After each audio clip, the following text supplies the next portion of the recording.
House of Warlords. Destination reached. Let's take a look to make sure everything's peachy. Give me a P. Give me a D. D. You forgot about the B. P. Die is based. Got it. Based P die woman. I'm blaming young stunners for that one. First, Mel, welcome Sheriff 10X. Need casa your casa. Hold still, gents. This is your alibi for why you can't work tomorrow.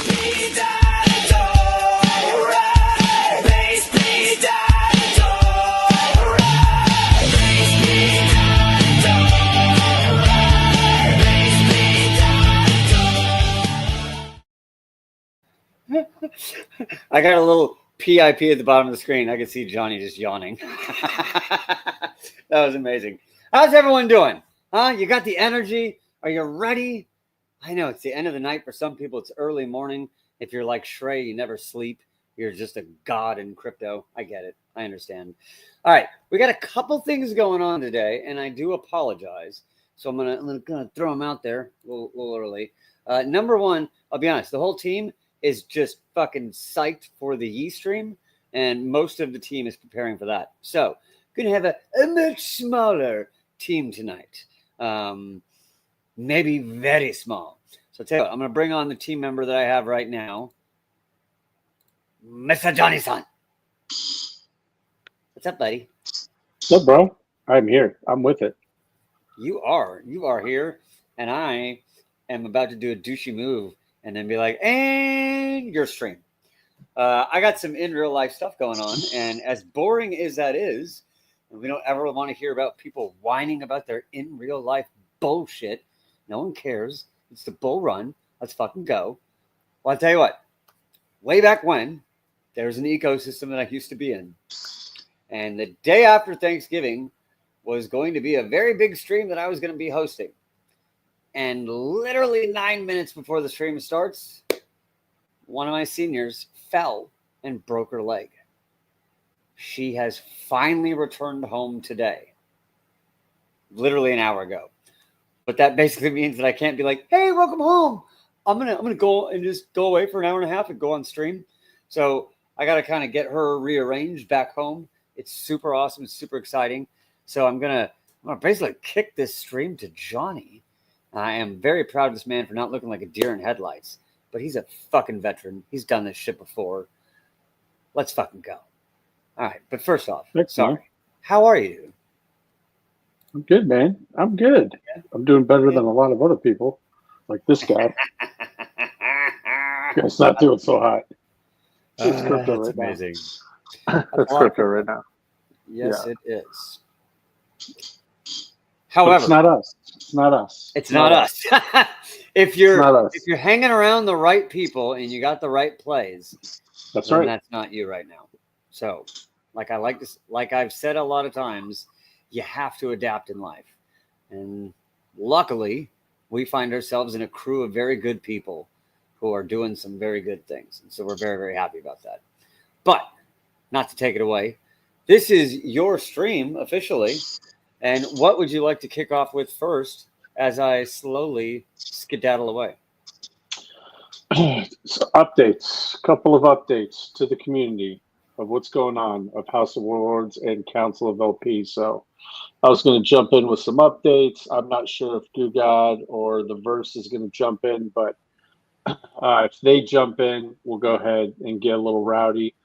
But if they're not able to make it, then we'll call this a little 30-minute update stream, let everyone know what's been going on, what everyone's missed. And then, if they do come on, we'll go ahead and rock with it. I like it. So, roughly the other guys.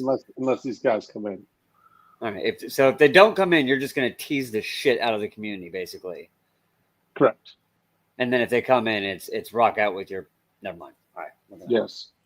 With their sock out. Let's go. Shirts optional, motherfuckers. Let's go. Hit that like button. I appreciate you, Blockhead. I appreciate you, everyone. Moneymaker Mish, I appreciate you. Thank you very much. It has been a long time coming. 7 months. Bedridden for 7 months. Took her 3 months just to get the surgery. And then by the time she got the surgery, then she's laid out again for another 2 months. So Been a long, long time. We're super happy she's home. So thank you. I do appreciate that. And like Blockhead said, hit that like button. Subscribe to Johnny if you're not, and subscribe to the Verse if you're not, and Goo if you're not, and everybody else on this team if you're not. If you're not, I don't know what the hell you're doing with your life. But more importantly, set those notifications. Don't miss the next call by a couple hours, which we all know in the bull run is the difference between getting in early and being exit liquidity sometimes. So let's fucking go. Do all that shit you're supposed to, and I appreciate the hell out of you. And show Johnny a little bit of love for me.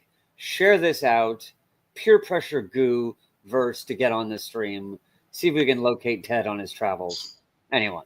But either way, be back in a bit. And y'all have a good stream. Sir, I apologize. I'll try not to sully your good name. Nah. Oh, Goo saying, can you send him the new link? I don't know. I keep getting old links apparently. Let me yes. I'll do something. He's like, let me in.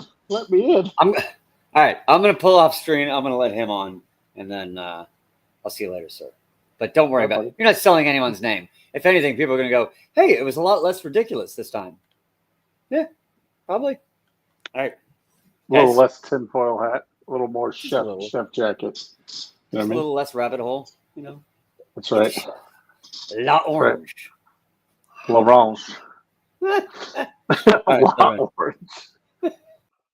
Nice. What's going on, guys? How are you guys doing today? How's the community? Looking good. Trust Tight Next Plan. What's up? Ryan Markham. What's up, bud? Stray, always a pleasure. Mish, I see you out there. How you guys doing? Doing good? All right. So, like I said, I promised some updates. This is a unique list that I have made. These are any coin that we've talked about either on stream or in the House of Warlords, where we have a good amount of people that are in the token. I have all of them. I've been making my list, checking it twice. We're going to find out what the deal is. So that's what this list is right now. I wanted to go over something because a coin came out. You guys may have seen it. I know a lot of people in here have seen it. It's called HOW, the HOW token, HOW. HOW. On Pulse. Came out from our friends Booyah and Mello. So they were the creators of HOW. What is HOW? HOW is a tax token. Okay. Not gonna lie, it's beefy. Tax is beefy. Okay. This is like, I live in New Jersey. I'm getting taxed out my ass shit right here. Okay. But it's okay. There's a reason why. So it's a 10% tax token. All right. 10% in, 10% out. However, it rewards you in Atropa, PDI, and SolidX. Okay. So 2% of the tax goes to buying Atropa, 2% goes to buying PDI, 2% goes to buying SolidX, right? That's neat. But John, that's only 6%. What about the other 4%? Glad you asked. So 2 treasuries were made. And this is where you're going to need to pay attention, especially if you're in my other thing, BPDI, right? So 2% of the tax that comes in goes into this wallet that I control. So I am not part of the HOW token. I have nothing to do with it. I didn't even know it was coming out until everyone else did. Mello didn't say shit. However, what he did was he set up 2 treasuries. One of them is for BPDI. The other one, they do whatever the hell they want with. It's kind of like just an overall treasury. But the one that he set up for me, specifically for us, the community, is for BPDI. So what does that mean? Well, 2% of the tax comes in, and that it drips Pulse into this treasury wallet. Okay. After a while, this wallet fills up. I basically just sell the Pulse for wrapped ETH, bridge the wrapped ETH over to Ethereum, bridge it over to Base. I buy PDI with it. Okay. With that treasury wallet. Now, I'm going to rewind just a little bit. right before this How token came out, Mello came to us and he was like, "Hey, I need to do an experiment with you guys." Now he never told me why he wanted to do this experiment, but he's like, I need to do an experiment with these guys. Hold on, let me pull Gugat up right quick. Hold on. I made it. Let's go. What's up, partner? Shit, How we chilling, doing? bro. I was trying to find the right link. Mo kept sending the wrong link, bro. Dude, here's a fun fact for you. You're the first guest I've ever pulled up on stage because it's always been Mo's thing. Oh, So- nice. History in the making. Let's go. Everyone always remembers their first, folks. Everyone always remembers their first. Mine was Gugat. That's funny. Couldn't have asked for a better first. Yeah, so I was literally just in the process of explaining to him how the How token, like how it works, the intricacies behind it, and how it kind of came about. So where I left off was I was explaining where the tax goes, right? PDI, Atropa, SolidX, and then two different treasuries. One, Booyah controls, and he does whatever he wants with it. The second one, I control, and it's to buy BPDI. However, there is more. So that's where you just came in. Nice. So, all right. So Mello came to me. This is before I knew what How was. I had no idea that he was coming out with token. No clue. But he came up to me and he was like, "Hey, I found out that you have a burn function embedded in your code." And I was like, "That sounds like the most nerdy shit I've ever heard in my life. How did you find that out?" And he's like, "I just went through your code back when you guys launched on Zora. I went through the code and I saw there was a burn function. I need you to do an experiment." I was like, "Okay."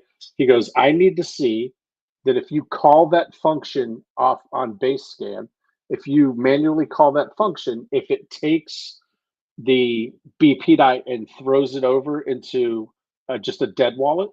So the supply is still out there in the ether, but it's in a wallet that no one can access." He's like, "I want to know if that's the case or if it is a true burn and it gets wiped from the supply." So I was like, "Sure." So I sent Mello 1,000 BPDI. It's like 8 cents. I sent him 1,000 BPDI and he tested it out. And sure enough, it nukes it from the supply. So I was like, "Oh, that's interesting." Not sure why anyone with BPDI in their wallet would want to nuke their BPDI, but I was like, "That's cool that there's a burn function." You know, I wouldn't tell anybody to do that specifically. If you want to burn your BPDI, be my guest. But I thought it was interesting. And then, like, literally a couple hours later, that's when he's like, "Hey, I got this coin coming out. I'm building, we have a treasury, me and Booyah, we have 2 treasuries. One of them is for you guys with BPDI." So I was like, "All right, let's go." So in the past couple days, I've already bought and burned over 1.5% of the total supply. So thanks to Booyah and Mello for coming out with the How token. Guys, check it out. It's on Pulse. It's paired with Pulse. That's pretty cool though, bro. 1.2%. That's a nice bag, right? Right. And yeah. So it's if anybody could do it, we could have right? burn parties, no? Yes, that's exactly right. That's exactly right. So the idea is, let it stack up, get to a nice juicy amount, and then rock with a burn party, do whatever. But what's going to be Even the interesting? community too.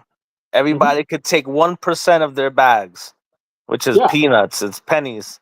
Yeah, And not everybody the just full burn it. 1% of supply, 1% of the bags. Yeah. No, yeah, 1% of your bag. Yeah. Yeah. Whether that's $10, $50, $7, whatever it is. And it's very easy to do. I did not realize how easy that was to do that. And on Base, because Base is very fast and smooth and efficient, literally takes like faster than doing a swap on Uniswap, or faster than going through an aggregator or whatever. Way faster. I mean, it is lightning fast. It's like, I want to burn. How much do you want to burn? This amount. Wallet pops down. Approve it. done. So it's pretty cool. I had no idea that you could do that. But yeah, it's a thing. What's going to be interesting is to see what they do with the other Treasury wallet. I've been hearing rumors. I've been hearing a couple ideas thrown around. So it'll definitely be interesting to see where that shapes up. So I'm assuming all Zora coins are like that then, no? I get it's got to be, because we did this live, right? And I remember specifically they asked you, they're like, do you want to have a burn function or something? And we clicked like no. We're like, no, we're not doing like a buy and burn. We don't want a protocol. We just want a meme coin, right? So they ask you. So I think on Zora coins, you can actually make something with like a true buy and burn, or like what we have, and it's just in there if you want to access it. But again, you're not able to I can't just go out and get supply and burn it off the market. You're only able to burn what you have in your wallet that's connected to Basescan. So, but yeah, you could do unique things like, okay, that's a great idea. You know, I'd never thought of that, is have another coin that has a treasury that I can use to buy and burn PDAT. It's like a manual process as opposed to having a buy and burn on a DApp that a user has to call, right? So, And that's pretty cool. I think what you could do is make a video on how to do it, right? Make a real easy how-to video on how to do it. And then you could really push it to all the Zora community, everybody who's playing around over there, and be like, hey guys, you know, you could do burn parties, right? Look, and make the video, have BPDI branding all over it, contract address at the bottom, you know what I mean? And get it out there a little bit, you know? Yeah, exactly.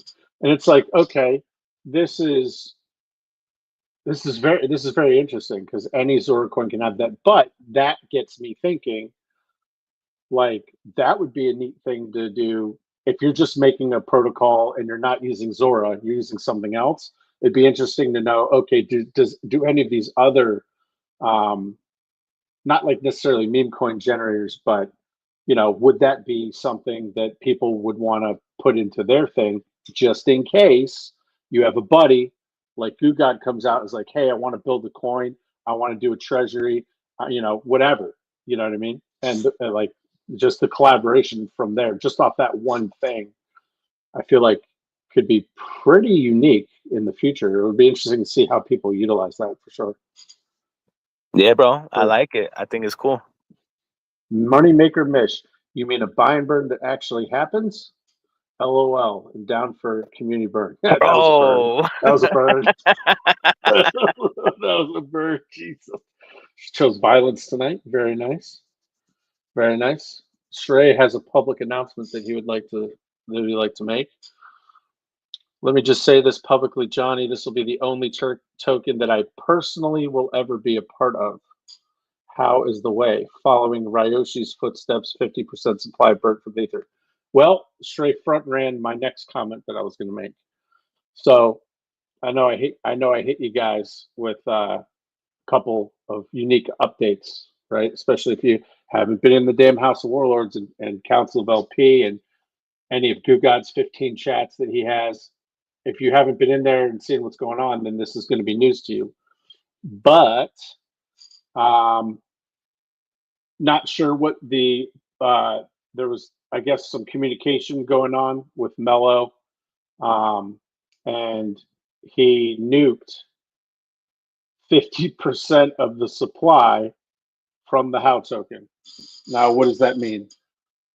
So traditionally, in like TitanX, for instance, or if you're in a big protocol that has buy and burns coded into the system, usually after a little bit fills up, a certain amount fills up, you're going to be able to, a user can go into the DApp, hit buy and burn. It's going to cost like $1 or so. The contract buys some tokens on the market, burns it off the market, right? That's traditionally how the buy and burn works in a protocol. Well, Mello chose extreme violence for one reason or another and literally just nuked 50% of the supply in one fell swoop. So it started off with like 420, was it 420 billion or something? And he nuked 204 billion or something supply off. So yeah. So he chose extreme violence on there. So just to let you guys know, there was a massive burn campaign. Now, So it's official CTO now. Then there was no founder, no nothing, no founder holding away, no nothing. Pure community project. So nobody's responsible for this shit. correct. Yep. So, and for everyone that isn't familiar, you haven't been in the DGen trenches for a while. A CTO stands for community takeover, right? And basically, you'll see a couple different instances where a CTO will happen. One, a dev rugs, but there's still a big community, right? Damn, Ted, you are so mysterious, bro. I'm out by the fire pit. I'll come in late. Oh, okay. How's it going, guys? Good, man. Good. Good morning, Ted. We're just Go. talking all kinds Let's of stuff. go. Look at this guy. Let's go. Down We by got the fire we got pit. the supply burn party, bro. We're burning BP die. Half a how is gone. Let's go. Half of how is gone. Okay, and so to hit back on what Goo was talking about, the dev could rug, right? Nuke like rugs liquidity, whatever, and he dips out. Well, if there's still a strong community there, then usually one or two or a group of people will kind of take the lead and they'll take over, right? And they'll kind of push the project forward. There have been there have been quite a few successful CTOs. Most of them kind of are wishy-washy because it all depends on the team, right? Well, this is a House of Warlords token. A member of the House of Warlords, Mello and Booyah, they put this out there. And Mello had control of 50% of the supply. He nuked that, so he no longer has control of any supply. He couldn't hurt you if he wanted to. So that's why Goose said this is a true CTO. This is a absolute true CTO. It is community ran. There are zero expectation of profits from the work of Mello. If you guys want profits on this, it's everyone puts in work. I put in work. Goo puts in work. Everyone. What does that mean? That means X posts, shilling, talking about it, whatever it is. Well, I'll add to that too. If you're locked in to the House of Warlords and you're paying attention to what Sway is putting down, you understand and we need to make PDI work, right? So, if you're not bullish on PDI, maybe this is the time to get bullish on it and start talking about PDI as well, because good things could happen with how once PDI really starts doing this thing, Yep, and I can expand a little bit of that on that. Quite a few people in the House of Warlords and Council of LP both. Quite a few of us are pretty big in the Atropa ecosystem. We have decent size, some more than others, bags of PDI. And what does everyone think is going to happen if PDI pegs to $1? Not even. If PDI gets to 10 cents, 20 cents, 30 cents, 40 cents, where do you think those rotations are going to go into? Well, I'm going to go ahead and safely say I know where I'm rotating into. I can only speak for myself.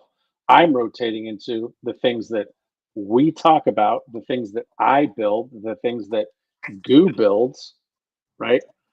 And I'm not going to be the only one doing that.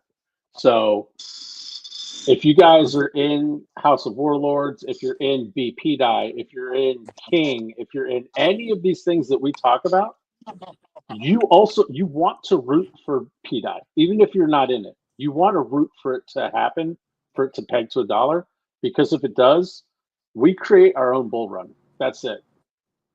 It's as simple as that. We create our own bull run. And the most magical green candles could happen. So you'll hear us talking about PDI a lot in the House of Warlords chat. Now you know, if you're like, oh God, they keep doing PDI memes and Jesus Christ, I'm not even in PDI. Well, that's fine, but just know that if PDI works out and does what everyone wants it to do, which is pegged to $1, then it's time for rotations. And where are we going to rotate? Am I going to rotate my PDI earnings into a $500 million coin? Nope. I can do a lot more damage to a chart on a 400,000, 300,000, 200,000 market cap coin with $30, $40, $50,000 of liquidity in it. So I want to leave that with you guys to think about. I'll not leave you, but I want you to think about that, like what happens, and get psyched. Get psyched. Pulse Chain, if you're on Pulse Chain, get psyched, because the rotation game is going to be absolutely phenomenal on Pulse Chain. So you're going to start seeing a lot more of us, the coins that we shill, the coins that we talk about. There's a good reason why the majority of them in the past, at least, have been on Pulse. King, Crown, King Jr., Good Stuff, right? Inky, all the stuff that goes into, right? Then you have HOW token, you have TFC, you have all these coins that we've been bringing and we've been streaming with them. Well, the great rotation is going to happen, and you want to be primed for that. And right now, geez, I envy anybody with dry powder today. If you have dry powder today, whew, you went grocery shopping. You just went grocery shopping, dude. Ted, what is up, buddy? What do you got going on, man? I'm sitting out by the fire, man. It's a beautiful night. Just chilling in, as you said, burn party. So I figured, Very get nice. it crackling. Get it Take crackling. it literal. I love it. Yeah, literally. But you're right. Shopping was definitely on the menu today. And it was kind of tough because I was working simultaneously. So it was like I really couldn't focus the way I wanted to. But yeah, the dry powder statement holds true. Lots of good grabs to be had. Oh, everywhere. Yeah, it was. I kept getting. I still have Robinhood account. It's one of my on-off ramps, right? Right. And I was just getting a vicious amount of alerts. It was like Bitcoin's at 104, Bitcoin's at 103, Bitcoin's at 102. Yep. I was like, well, Yep. Looks like old boy just got rinsed. Mr. 100 million leverage. Yeah, I've been watching that real tight today, and actually, I was playing some earnings as well on the big stage. So I was kind of how did earnings in work on out the today? end of the market when it closed today and yesterday. Are we on earnings already? Jesus. Yeah. Jeez. So I feel like every 15 minutes is earnings for the stock market because they don't do them all in like a couple days. They do them over a period of like weeks. yeah. So it's like just when the last ones end, it's like, all right, we got earnings for these guys now. It's just like, oh God. Yeah, you kind of keep your ears open for like the bigger fish, and then if you do your market research, there's some like hidden gems out there, and depending on when they announce, there was some surprises yesterday that I missed, but today was pretty good. Yeah. Yo, did you see Circle, bro? I know, right? That thing absolutely went nuts today, dude. Fucking right. They opened the market too. Yeah, yep. Oh, did they ring the bell today? Did they get to ring the bell? They opened the market, and it's just it was ridiculous. Yep, they halted trading on it as soon as it went live, bro. That was crazy. Yeah. As soon as it started trading, $75. Bam, halted trading. came back on, bro. That shit went up to $96, $97, something like that. I was like, oh my god. I blame everyone watching this. I blame you, degen motherfuckers, because that's some degen shit, right? You know what I mean? Usually with something like IPOs, it'll kind of have a little bit of a and then it's like dump. You know what I mean? But of course. And that was all retail money pumping it too, because all the institutional players, they already got in, because even us, like, we could have got it on Link too. Yeah. For $31. You know, Vibra, shout out to Vibra Finance. He hooked me up with Link too. So I'm able to get like a lot of stuff over there, bro. So Circle, you could have got that at $31, clipped off 66% of your positions today, or 90-something bucks, bro. And it's gonna keep going too. Like, they're partnered with Coinbase. There's rumor that Coinbase is gonna take them over. They're partnered with Binance. They're partnered with like big guys. So that's gonna be one to watch, man. Yeah, it's gonna be nuts. And to your point, Johnny, with like the IPO type thing, when the Bitcoin ETFs came out, man, I got so caught up in that FOMO, it was ridiculous. And I mean, as soon as they hit the street, I was like, bye.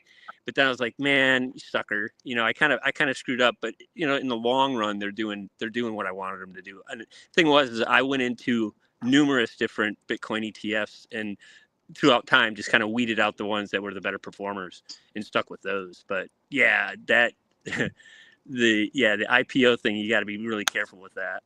Yo, yeah, the IPO game is nuts. Look at CoreWeave. CoreWeave came out. It was $50. It went up a little bit. It nuked. Now that thing is like $150, bro. Scared money don't make money, baby. And you know what I said, right? I said, oh, $50? Hell no. I'm gonna buy more cores for $10, right? Because they're basically the same company. They work with each other. So I said, I'm gonna buy cores for $10, right? And then we're gonna do the damn thing. CoreWeave goes up 3x, right? To $150. Guess what Cores does? Goes to $12, bro. And I'm like, oh my gosh, yo. Doesn't quite work the same as crypto, huh? Like, this sucks, bro. This is not a beta play, dude. Bro, if that was crypto, that some bitch would have gone to like from 10 to like 250. You know what I mean? Oh yeah, no, it would have been CTO. The Telegram would have been muted. Would have been game over, bro. Yeah, it's a different game. It's so funny. Anyways. Oh, it's so funny. Hey, you know what though? At least you made 20%. That's better than losing all your money on a rug pull. So there's that also. Yeah, that's true. That's very true. The stock, man, the stock game. That's the world that I came from. But I was big, real big. Still am in the bear market. Very, very heavy in options in the options game. That's my speed. I can see that in you. Totally. Oh, Tesla today, bro. Was you looking at Tesla? That thing that got rugged, bro. Yeah, that got rugged. Yeah. I really wanted to make an X post and be like, "Oh, if you're holding Tesla, welcome to fucking crypto." That was my yesterday. You know what I mean? Like, fuck you, dude. Like, don't cry to me, dude. Don't cry to me. And my thing is, I always like to make my plays on the big moves like that, right? So what do I do? I go and start looking at the options, right? These things are all out of whack, bro. The puts is up 10,000%. The calls are down 80%, but they're super expensive. And it's like, bro, what are y'all doing to me here, man? Like, I can't even trade this. Like, forget about it. If you know what you're doing, in the options game, you can make a living just buying and selling Tesla calls. Yes, absolutely. Just Tesla calls. Just Tesla. You don't even have to look at anything else, because you're right. They are dumb expensive. Dumb. You want a 3-month call option on Tesla? I hope you have $10,000. Yeah. Yep. You know what I mean? Like, it's out of control. Yeah, it's nuts. Just today, the ones that nuked off 80%, 86%. they were like $3,000 a contract, and I was like, my gosh, what was it yesterday? Like, my goodness. Yeah, it's out of control, dude. Yeah. Yeah, it's stressful. Goo, I can relate because it's stressful. You're looking at something, and it is big money, and you're like, okay, it's a big multiplier when it comes to making that gut call. It really gets down to like, all right, am I going to do this or not? And yeah, because then you really have to go hunt the contracts, right? Because the contracts that are available on Robinhood are not the same contracts that are available on Webull, right? So Robinhood, they give you they give you exposure to predatory contracts, is what the best way you could put it, really. And they're really set up to make you fail, you know. So you really gotta look at what's going on both sides, right? Shit. Yeah. And then you can kind of make your decision from there. But yeah, what I saw today, that was nuts. Yeah, there was extreme violence. Yeah. I'm all for it though, man. Let's go. I mean, I got I went to bed last night on a Bitcoin short. I was like, okay. I woke up to it. It was executed 55%. I said, let's go. I was at 104, right? And this thing nukes down to 101. And I'm like, oh gosh, I wish I would have held on to that thing. But what's done is done. Then I was able to get in long down at like 101.4. So I'm long on Bitcoin now. It's looking good. Last time I checked anyway. But yeah, this is the time that, you know, on those big moves, bro, you got to take advantage of the opportunity when it presents itself. I picked up the tail end of that 79,000 dip. So I got a little lucky there. Wait, yeah, that was good. Wait, what? 79,000? Yeah, that was earlier, like I think it was like around March. Oh, yeah, I thought you meant today. I was about to say. I'm gonna no. I'm gonna slap everyone right now. Yeah. Yeah, that was that was in March, and it was a safe bet. It was like, okay, it's this low. I just tuck some there to just let it grow. It's safe for someone that knows what the hell's going on and understands market cycles and market psychology. But to someone new, you know, if they just bought at 82,000 and they see it already down to 79, they're probably freaking out. You know Jesus, yes, yeah. So, Johnny, I was gonna hit you up last night, right? So, Adam, he shows this project to me, right? Dynex. It's like 2 cents at the time. So I said, all right, cool. I grabbed some of it. It goes down like 20%, whatever. Just hold on to it. Then this thing pumps like 3x. So I'm like, now it's got my attention, right? So I'm like, okay. It dumps down to like probably like 2x now, but it's holding its value. So I'm like, all right, let me go start looking into this thing a little bit more. So I was looking yesterday at the liquidity pools, and I'm noticing that there's like only a V3. Like the other ones, they have like other liquidity pool, like a V2, but it's got like $1 in it, something stupid. So I was like, damn, they got all this liquidity in the V3, like all of it. And I don't know, the chart is really beaten up. Like if you zoom out, like the chart is really beaten up still, and it's still like beaten up on the fibs and everything. And I was just doing a little bit of research on them, like this shit is bullish. Like, and what's the ticker? It's Dynex. It's OXDNX. 0 or O? Yeah, 0. I've heard of that, Goo. 0. Yeah, Viber Finance. Adam, he shows it all the time. That's one of his favorite plays now. It's an AI / quantum play, and I'm usually very leery of those because a lot of them are LARP. But I was doing my research on this one, and it's not LARP. Like they have a partnership with IBM and shit. So, but that's nothing to really toot your horn about neither, because IBM invest in every crypto project that they possibly can because they get a tax write-off for it. But still, it was interesting. They had more volume than their market cap today. 6 point. Oh no, never mind. I thought that said million. I was about to freak out. I thought it said 6.9 million in volume. I was like, Jesus. Yeah, usually with these type of plays, if it's like some garbage, bro, it would nuke right back down to like 2 cents to where it was. But it's holding at that 2x mark. That it always gets my attention because when I see that and I see the consolidation there, it's gonna fucking take off. So I think this should be on everybody's radar. Pay attention to this shit. I jumped into V3 last night. I was like, fuck this. I'm gonna take my bag, put some ETH with it, and I'm jumping into V3. And I'm gonna just let it ride. Are you just going full range with it? Yeah, yep. That's smart. Yeah, I mean, I remember when Viber came on. This was one of the ones that he talked about. I'm not sure if you were on that one. Were you on the one when he came on with us? Yeah, yep. Yeah, you were on that. Okay, yeah, he talked about like what, 4 or 5 or 6 of them, 4 or 5. Yeah, that's the gem though, Dynex. That's the one right there. Dynex. Let's go ahead and add that to the old Alpha Stream list. Johnny, you kill me, bro. Dude, I got so many damn lists, bro. I know everyone does. I got so many lists, but I wanted to keep a running tally of all the stuff that we talk about, or at least most of it, right? Yep.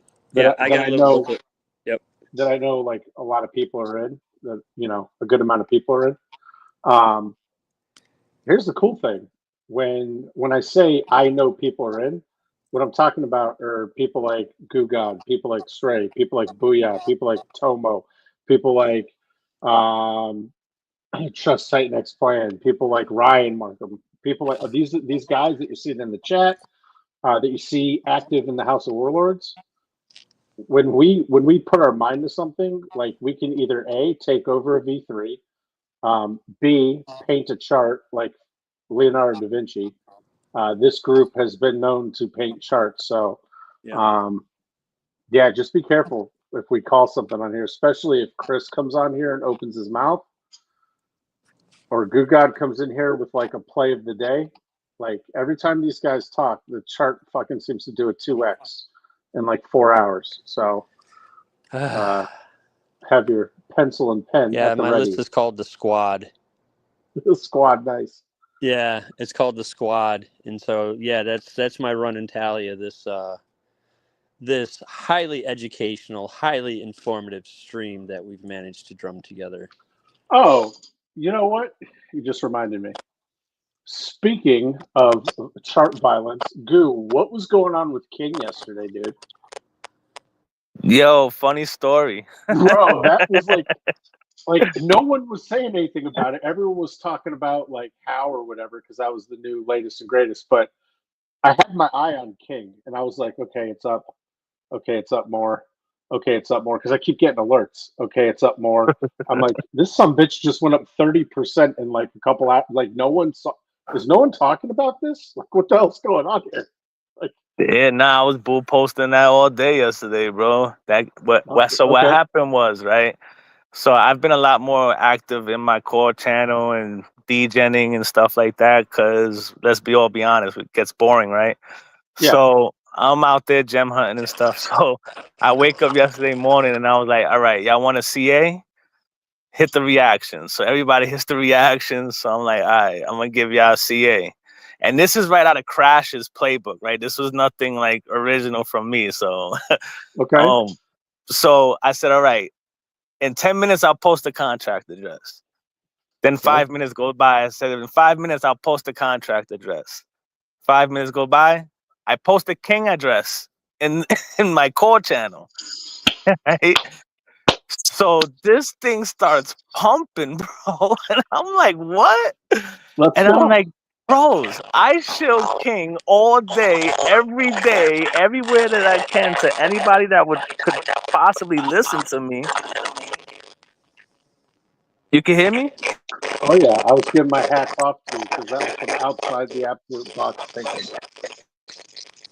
Oh yeah, it started sounding all static. Is that me? Or is that, who is that? Is that me? I'm going to bounce out and come back in. It might be me. Oh yeah, I think it's Ted. Yeah, I'm gonna bounce out. I'll come back in. Yeah, that was terrible. So I post the contract address and it starts pumping. So I'm like, what the hell is going on, bro? So whatever, I started taking my screenshots and I start just bull posting and everything. And what was so funny is that everybody was piling into the post pool, right? So what Okay. it did was it evened out all of the pools, right? So if you look at the post chart, that's where the wick came from yesterday. That was all bots, right? It was all bots evening out all the pools. So we had like 13K in volume or something like that yesterday. So that was really cool. But I was like, how and why would that happen? So what happens is when like with these bots and stuff, you can set them to call channels. And whenever a contract address is posted, it'll buy for you, right? And when people have hot channels, sometimes people will do that. They'll set bots on it and okay, buy me $500 worth every time a contract address is called. And they could set it for Pulse chain, they could set it for all the different chains and everything else. So I think that's what was the case. I think I dropped that contract address, all the bots came in, started buying, and then the fixer bots that we have evened out all the pools. So now all those bots that bought, that's it. You're part of the community now. You know what I mean? So it was actually pretty cool. We were celebrating in the Telegram yesterday. It was pretty fun. I did a couple giveaways and stuff. What was it? Yesterday, and then today I did a burn. So yeah, it's been fun, bro.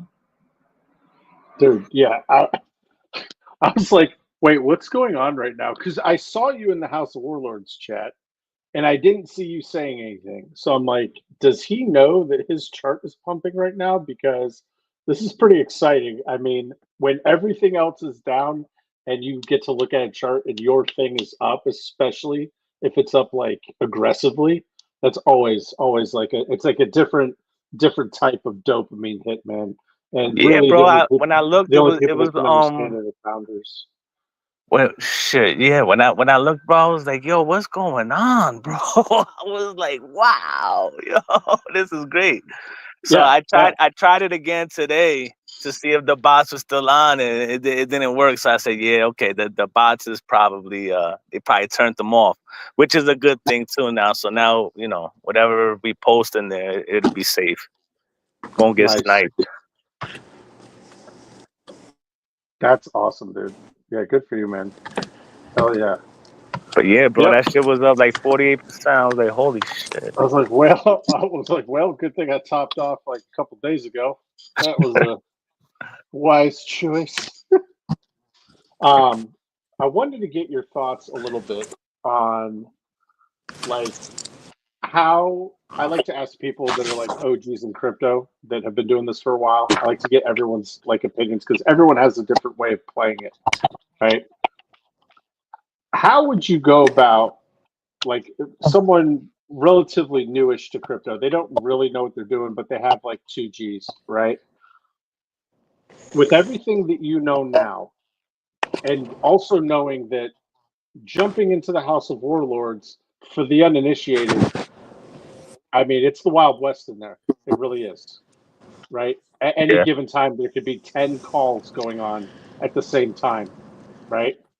So how would you, so someone that's new that has like 2,000 to 5,000 bucks, how would you like level set their expectations and be like, look, if this was me, this is what I would do with $5,000. Now, it doesn't necessarily have to be certain coins, but like certain types of coins. Like, how would you allocate that? Ooh. So what? $1,000, $2,000 you said, or 5,000? Let's go with 2,000 because that's an easy number for someone that's like not super degen-y necessarily, but they have $2,000. They don't care if they lose it, but that's all they got is 2,000. They're not going to put more in. You know what I mean? Well, yeah. I mean, and they're like multi-chain savvy. Sure. Like they don't really know the difference between what Pulse Chain is or ETH or SUI or they just can know. They get to these places though? Yeah, sure. I mean, with your help, right? They would probably need help. Yeah. Yeah. So with $2,000, I would take $1,000 and use that to get yield. So me personally, it would be PTGC. I'd bridge that $1,000 to Pulse Chain. I'd put it right into PTGC. I'd stake it, and then I'd lock it for 90 days. Once that 90-day lock is done, I now have a liquid lock, and I get all of the rewards as the same somebody who's locked for 10 years. That's alpha, by the way. Then with the other $1,000, I would take I would take 10% and use it for leverage trading, because that's how you could really scale up your account. And then if you do blow it up, you only blew up $100. And then Fair enough. I take that other $100, and that So I take another 10%. It'll be another $100. And you use that for degenning. If you're gonna play on Sol, if you're gonna play on BNB, wherever you're gonna play, you use that for degenning. You try to scale up your bags, right? Now, if you blow up your leverage account and you blow up your degen account, try one more time, right? Now you put another 100 in, another 100 in, and then that's it, right? If you work it from there, if you make it, good. If you don't, fine. Don't keep adding to it. It's not for you. Then you go back to what's working for you. Whatever's working for you, allocate the rest of that capital there, and then just sit and chill. That is fascinating. That's fascinating. A couple takeaways that I have from that. One, in no part of that allocation did I ever hear you say put $2,000 on one thing. Right. And the other big thing is percentages. So for anyone that may be in this position, very, very important to not just if you come across $2,000, right? You get a fucking Doge stimmy, you get your taxes back, you get a paycheck, right? I don't think anyone that ever comes on this channel for sure would ever tell you take that whole thing and put it in one thing. You're going to go to you'll see people that do that in a couple of different communities, and those are the people that end up being poopy. They get poopy because they put all their thing, they top blast, they put all their thing in, or they don't know that they're top blasted, but oh, that's the local high. You're going down another 80% from here. Have fun.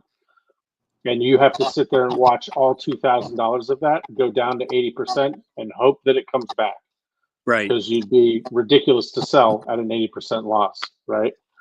Or you could put $100 in that thing and you don't care. It's $100. You don't care if it goes down 80% because you got some money working for you over here. And then the most important thing that I heard him say was yield. So you said something very interesting there about PTGC that I was unaware of. Can you explain the staking thing one more time? Because you glassed over it pretty quickly, but I was like, made a mental note. Yeah, we're coming back to that. So with PTGC, it's a reflections token. So right. you can hold it and not do nothing with it and earn yield, right? Sure. And you can also stake it for extra yield. Now you could also lock it. You can lock your stake, and what happens when you lock your stake? Whoever does an emergency unlock, you get. So once they do the emergency unlock, they lose 30%. Right. That 30% is distributed to everybody who's locked. Okay. Right. So now people are over there locking for 10 years and all this other crazy stuff. You can lock your tokens for 90 days. And once that 90 days is over, you don't have to take it out. You can leave it there. And it's what's called a liquid lock. And you'll still get those locked rewards for whoever early unlocks. Whoever does that, you still get the rewards from when they unlock. And then you could also pull it out whenever because you're no 'Cause it's longer liquid. locked anymore because it's liquid. Fascinating. Fascinating. Hey, Goo, I got a question. So okay, with never mind. no, I just have a question real quick, Johnny, to Goo. Yeah, go So ahead. with that leverage lock, is the percentage yield better in a sense by locking it?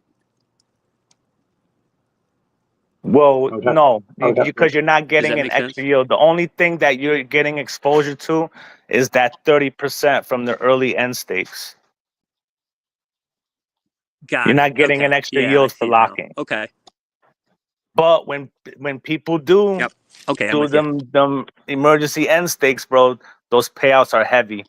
They are. They're heavy, dude. Yeah, What is it? exactly. Does it pay you out in PTGC? Yeah. The early end stake stuff? Ooh. Yeah. So let's just say if somebody early end stakes a billion tokens, that's 300 million to everybody who's locked. 300 million PTG tokens is a lot of money. just for hanging out. Just for hanging out. Thanks for coming. Just for hanging out, dude. So literally, you could just have your stuff liquid locked, like lock it for 90 days, and then it becomes liquid locked. Just chill out until you want to make a move. Until you want to make a move. Just ride it until you need to make a move. Yep. God, that's smart. Wow, that's very interesting. That's smart. That's really fascinating. I did not know that. Yeah, bro. Okay. And then, right? Just to throw more on top of it, right? Ethereum has had its big runs, right? It's done its 10,000 X's and all of that stuff, and so has all these other L1s and everything else, bro. Post chain has not. Post chain, we're sitting under SAC rate, right? So post chain has done literally 0 X's. Correct. So once post chain starts moving, right, whether it takes 15 years from inception or not, it's gonna be very violent and it's gonna give you more gains than anything else in crypto, bro. And to be in a project that has, more burnt liquidity with all of the Richard Hart tickers, giving you that leverage on it. And actually, people might hate me for this, but it's a better hold than the Richard Hart tickers because it gives you exposure to them, but it's also giving you a yield on top of that, a yield of a deflationary asset. You understand? So for me, there's nothing better than PTGC. And people say, oh, it's $100 million market cap right now. It's an $80 million market cap right now. Okay, you feel like you missed the boat? Fine. Get you some UFO because UFO is going to do very well.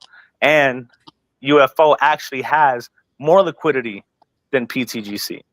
So it's just food for thought. Does UFO have that same locking mechanism that PTGC No, has? UFO is a farm, but also you could just hold it liquid and earn reflections of UFO. But you could also farm it too, like Richard Hart tickers and stuff like that, and earn pulse. Okay. Fair enough. So, what's up, Nathan? Hey guys. How you doing, buddy? Oh man, I got hit hard by the Sandman when I was putting my son to bed. The Sandman's coming, bro. I woke up and I was like, I didn't even know what happened. I was just like, and then I looked at my watch. I'm like, why is it this late? But hey, here I am. Welcome, buddy. What did I miss? Everything. We gave everyone the update on the How token. Gave everyone the update on how it benefits BPDAI. We gave everyone the update on the burn function on BPDAI that Bella figured out for us and helped us out with. We got into a couple different tickers. Talked a little bit about PDAI and why everyone needs to be bullish or should be bullish on it, even if you're not in it, because of just the rotation game that's going to happen with that whole ecosystem. Let's be honest, not just PDAI, but Pulse Chain in general. I feel like will be the net beneficiary this cycle of rotations. Yeah, we were talking about that the other day. How I just realized how it was very gradual. It was like my come to Jesus moment, realizing I'm a degen. I have now had the realization. I've now had the realization that almost everything I've been doing or moving over to has been all the Pulse chain. And it's just, you get so comfy and you don't even realize it. You're just like, yeah, this is crypto. Yeah, they do it right over there for sure. The community, I feel like the community is getting a lot better. Maybe it's because I'm way separated from the cores. So the groups that like Goo Gods introduced us to and everyone that's introduced us to, these are all good groups. These are all good guys, and everyone wants everyone to win. Like the TFC, that one was awesome. I'm super excited about that one, see what that one does. Goo God stuff, you know what I mean? That's going to be super exciting. And I was just talking like, you know, I asked them like, did you even know that the King went up 30% yesterday in like a couple hours? Because that was awesome. So, you know, just have. Yeah, I was thinking about Tim from TFC before. Tim, right? That's his name. Yep. Yeah. And I was just looking at the ETH chart and his chart versus, you know, how it's pumped since our last stream. It's come back a little bit, but man, like the opportunity to pump something while ETH is down has really amazing effects on the back end when it starts coming back up. I think the only reason it went down though, because Pulse Rug today, a little son. Yeah, possibly. Yeah. Oh, that was ugly, dude. When you see Pulse down 16%, I don't even look at everything else because I'm like, oh, boy. Oh, boy. Yeah. Dude, look at this candle, bro. Hold up. What the fuck? Can we just look at this candle right here? That's a really good chart right there.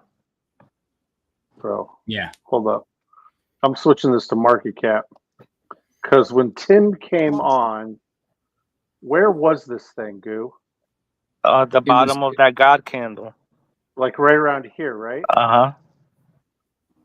No, I think that's prior. That's the initial because Tim was on the second big green candle. That's right where that started happening because it went down. Okay, yeah. At the bottom of that like downtrend. 5 million for a second. Yeah. Yeah, that's crazy. Yeah. So it went from like 4.5 million to almost 7.5 million in one day. Yep. That's awesome. And guess what? People have been reaching out to me too, asking me what's TFC. I mean, watch the stream. The most informative thing out there. If there could have been one stream that I wish that I was on, because I watched the whole stream. I was in the comments. I just had my wife's mother was staying with us, so I couldn't be in the battle station. Right? She was staying in the war room. She was on the whole stream. The whole time I was like yelling at the computer. I was like yelling. I was like fist bumping. Because everything that he said was exactly what me and Nathan were trying to do when we CTO'd Dragon Spark Dust. It was the exact same thing. It's like get as much supply as we can and just dabble a little bit out with V3 liquidity, single side. And I mean, we do it a little bit different. We were doing it a little bit differently. But the idea is still the same. If you have 90% of the supply and you don't have that many whales, you have what, 10 whales max? Yeah. Yeah, the top 12 wallets is not including what I bought, not including what Nathan bought, right? So, you know, for DFDX, I got it. I got exactly what he was calling. I was like, dude, this guy's preaching to the choir on this. That's crazy. Yeah. It was funny that he was like, yeah, I didn't know what to expect coming on your guys' stream. I was like, do you really think we were going to invite you and like shoot at you, dude? Like that's. Oh yeah. I mean, he's an OG Hexagon, bro. You know, so you got to remember what he's been through. Oh, I get it, and that just sucks that he would even think, you know, that he has to think that, like, oh my god, I got to be on guard. Yeah, you know I think Tim and everybody that's involved in the company is this is a setup for Ascend. Super send. I mean, we saw what it did in one day. Yeah. You know, it's one thing to move a chart from like sub 1 million to 1 million. That's one thing. Yeah. But once you get into that million range, to get it like going from there, now you're talking community. That takes community participation. And you have to have a good one that's not going to jeet a 20 or 30 or 40% candle, right? Yep. So I love the website that he has listed there. It just goes to his personal does it like mission statement. Yeah. It's really cool. Like first when you go to it, you're like, oh God, you know, what is this? And then you start reading, you're like, oh yeah. It's just straight up like lay down the mission statement, and it gives you a little bit of background on him. Wait, this is the full website? That's it. That's all you need to know about TFC. That's the power behind it. That's their thinking behind it. I threw him props with it. I was like, dude, that's just, I thought it was elegantly simple. Mm-hmm. It was just so cool. I was like, dude, this is perfect. Who was it? Was it Goo? Was it you that shared that video? It was like a 45-minute video. Was that you that shared that? Yeah, that's Tim's pin video. Is there a way that you could send that? Because I think I need to reintroduce that to. I think a lot of people may have missed that. And if you didn't catch the stream with Tim from TFC, put it on 1.5x. You'll be able to understand them perfectly.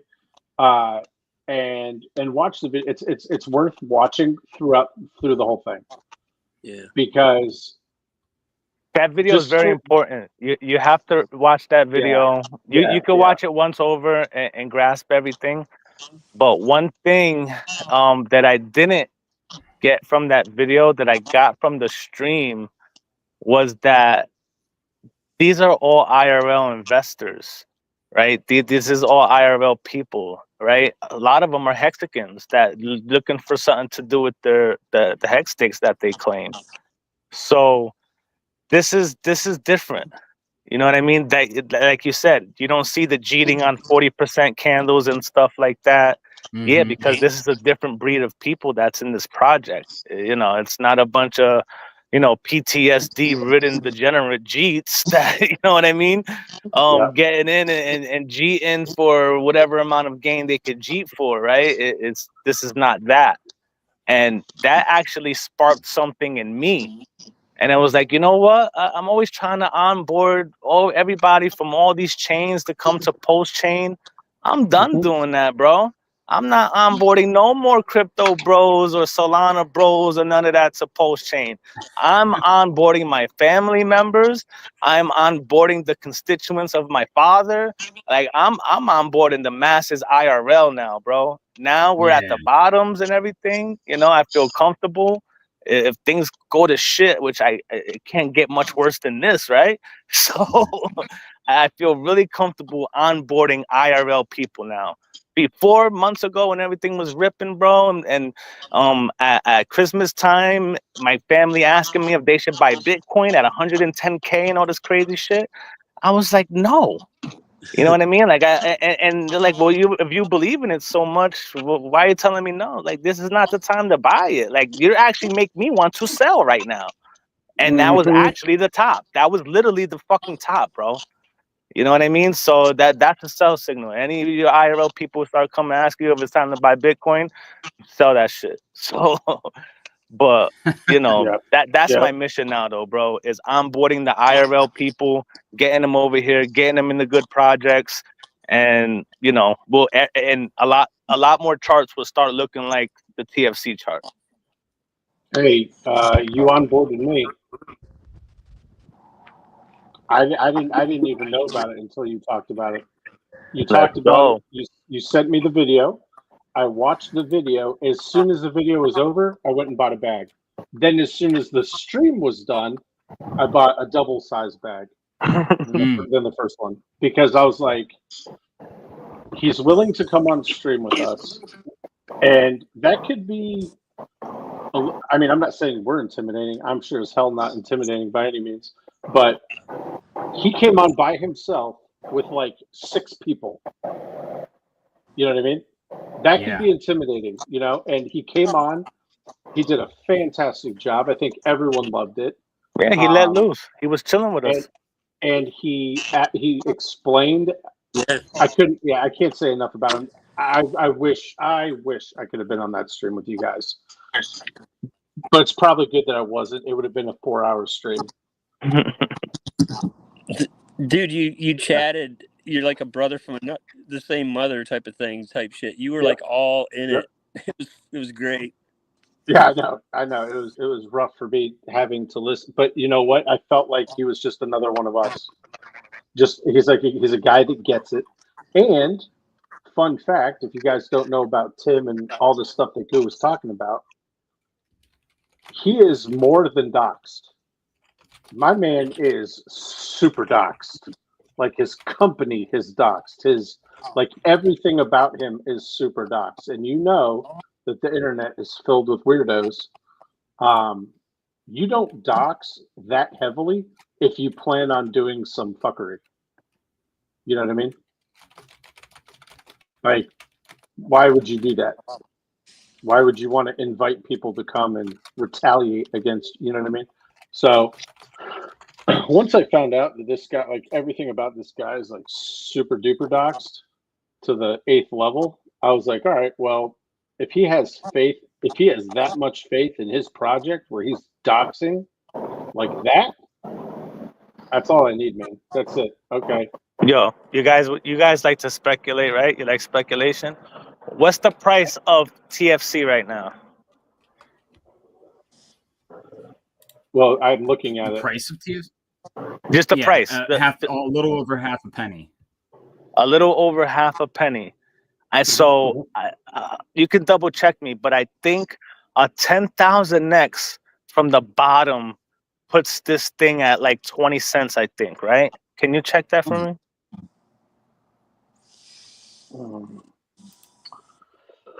I got to take this off of market cap. These are OG Hexicans. They only care about 10,000 X. Tim would tell you himself. He's rich. He's retired. Thank God for Hex. He's not here for a 10X or 100X. It does nothing for him or his crew. They're here for a 10,000X, and that is just to start the flex. I don't even think they want to sell it off at that point. That's when they start to flex. I'm looking at what, like 1, 2, 3, 4 zeros, 6, 8. Is that the low? I guess that would be the low, right?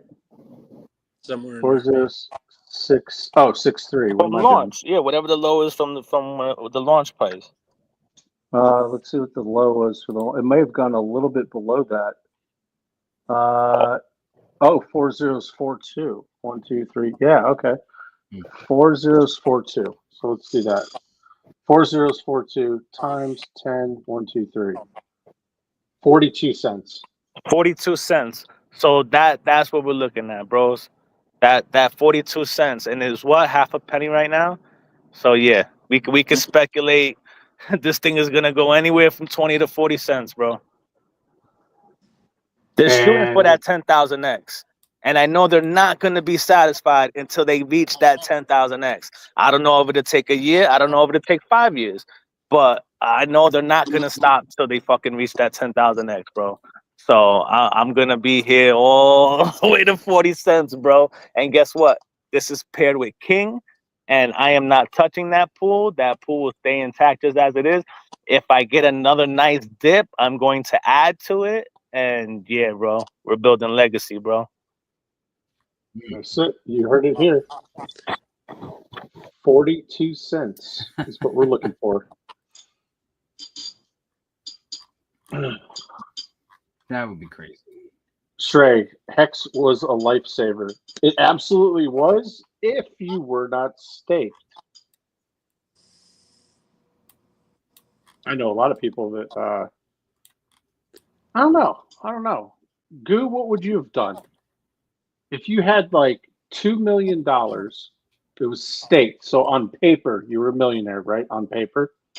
Would you, at the top, would you have early end staked and cashed out? or would you have just let it ride?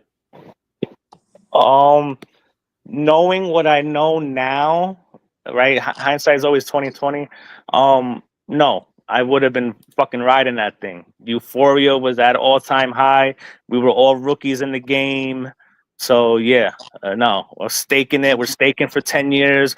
It's the new, better Bitcoin, bro. I would have been, I would have been swimming in the Kool-Aid, bro.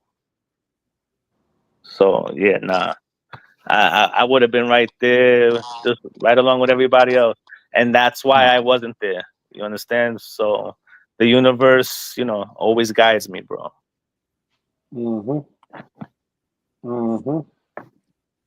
I never staked it for more than like a couple months, because I got into Hex well after peak Euphoria. I got in when it came all the way down. You remember it came all the way down to 2 cents, and then it went up all the way to 12 cents, and then nukage. Yep, that's when I got in. Okay, so I got in at 2 cents. It went up to like 12. I got out at 10. Because I was like, you know what? I want to go into USDC. I don't like what I'm seeing right now. And Pulse Chain's supposed to be coming out, right? Every 2 weeks. It was like Pulse Chain's coming out in 2 weeks.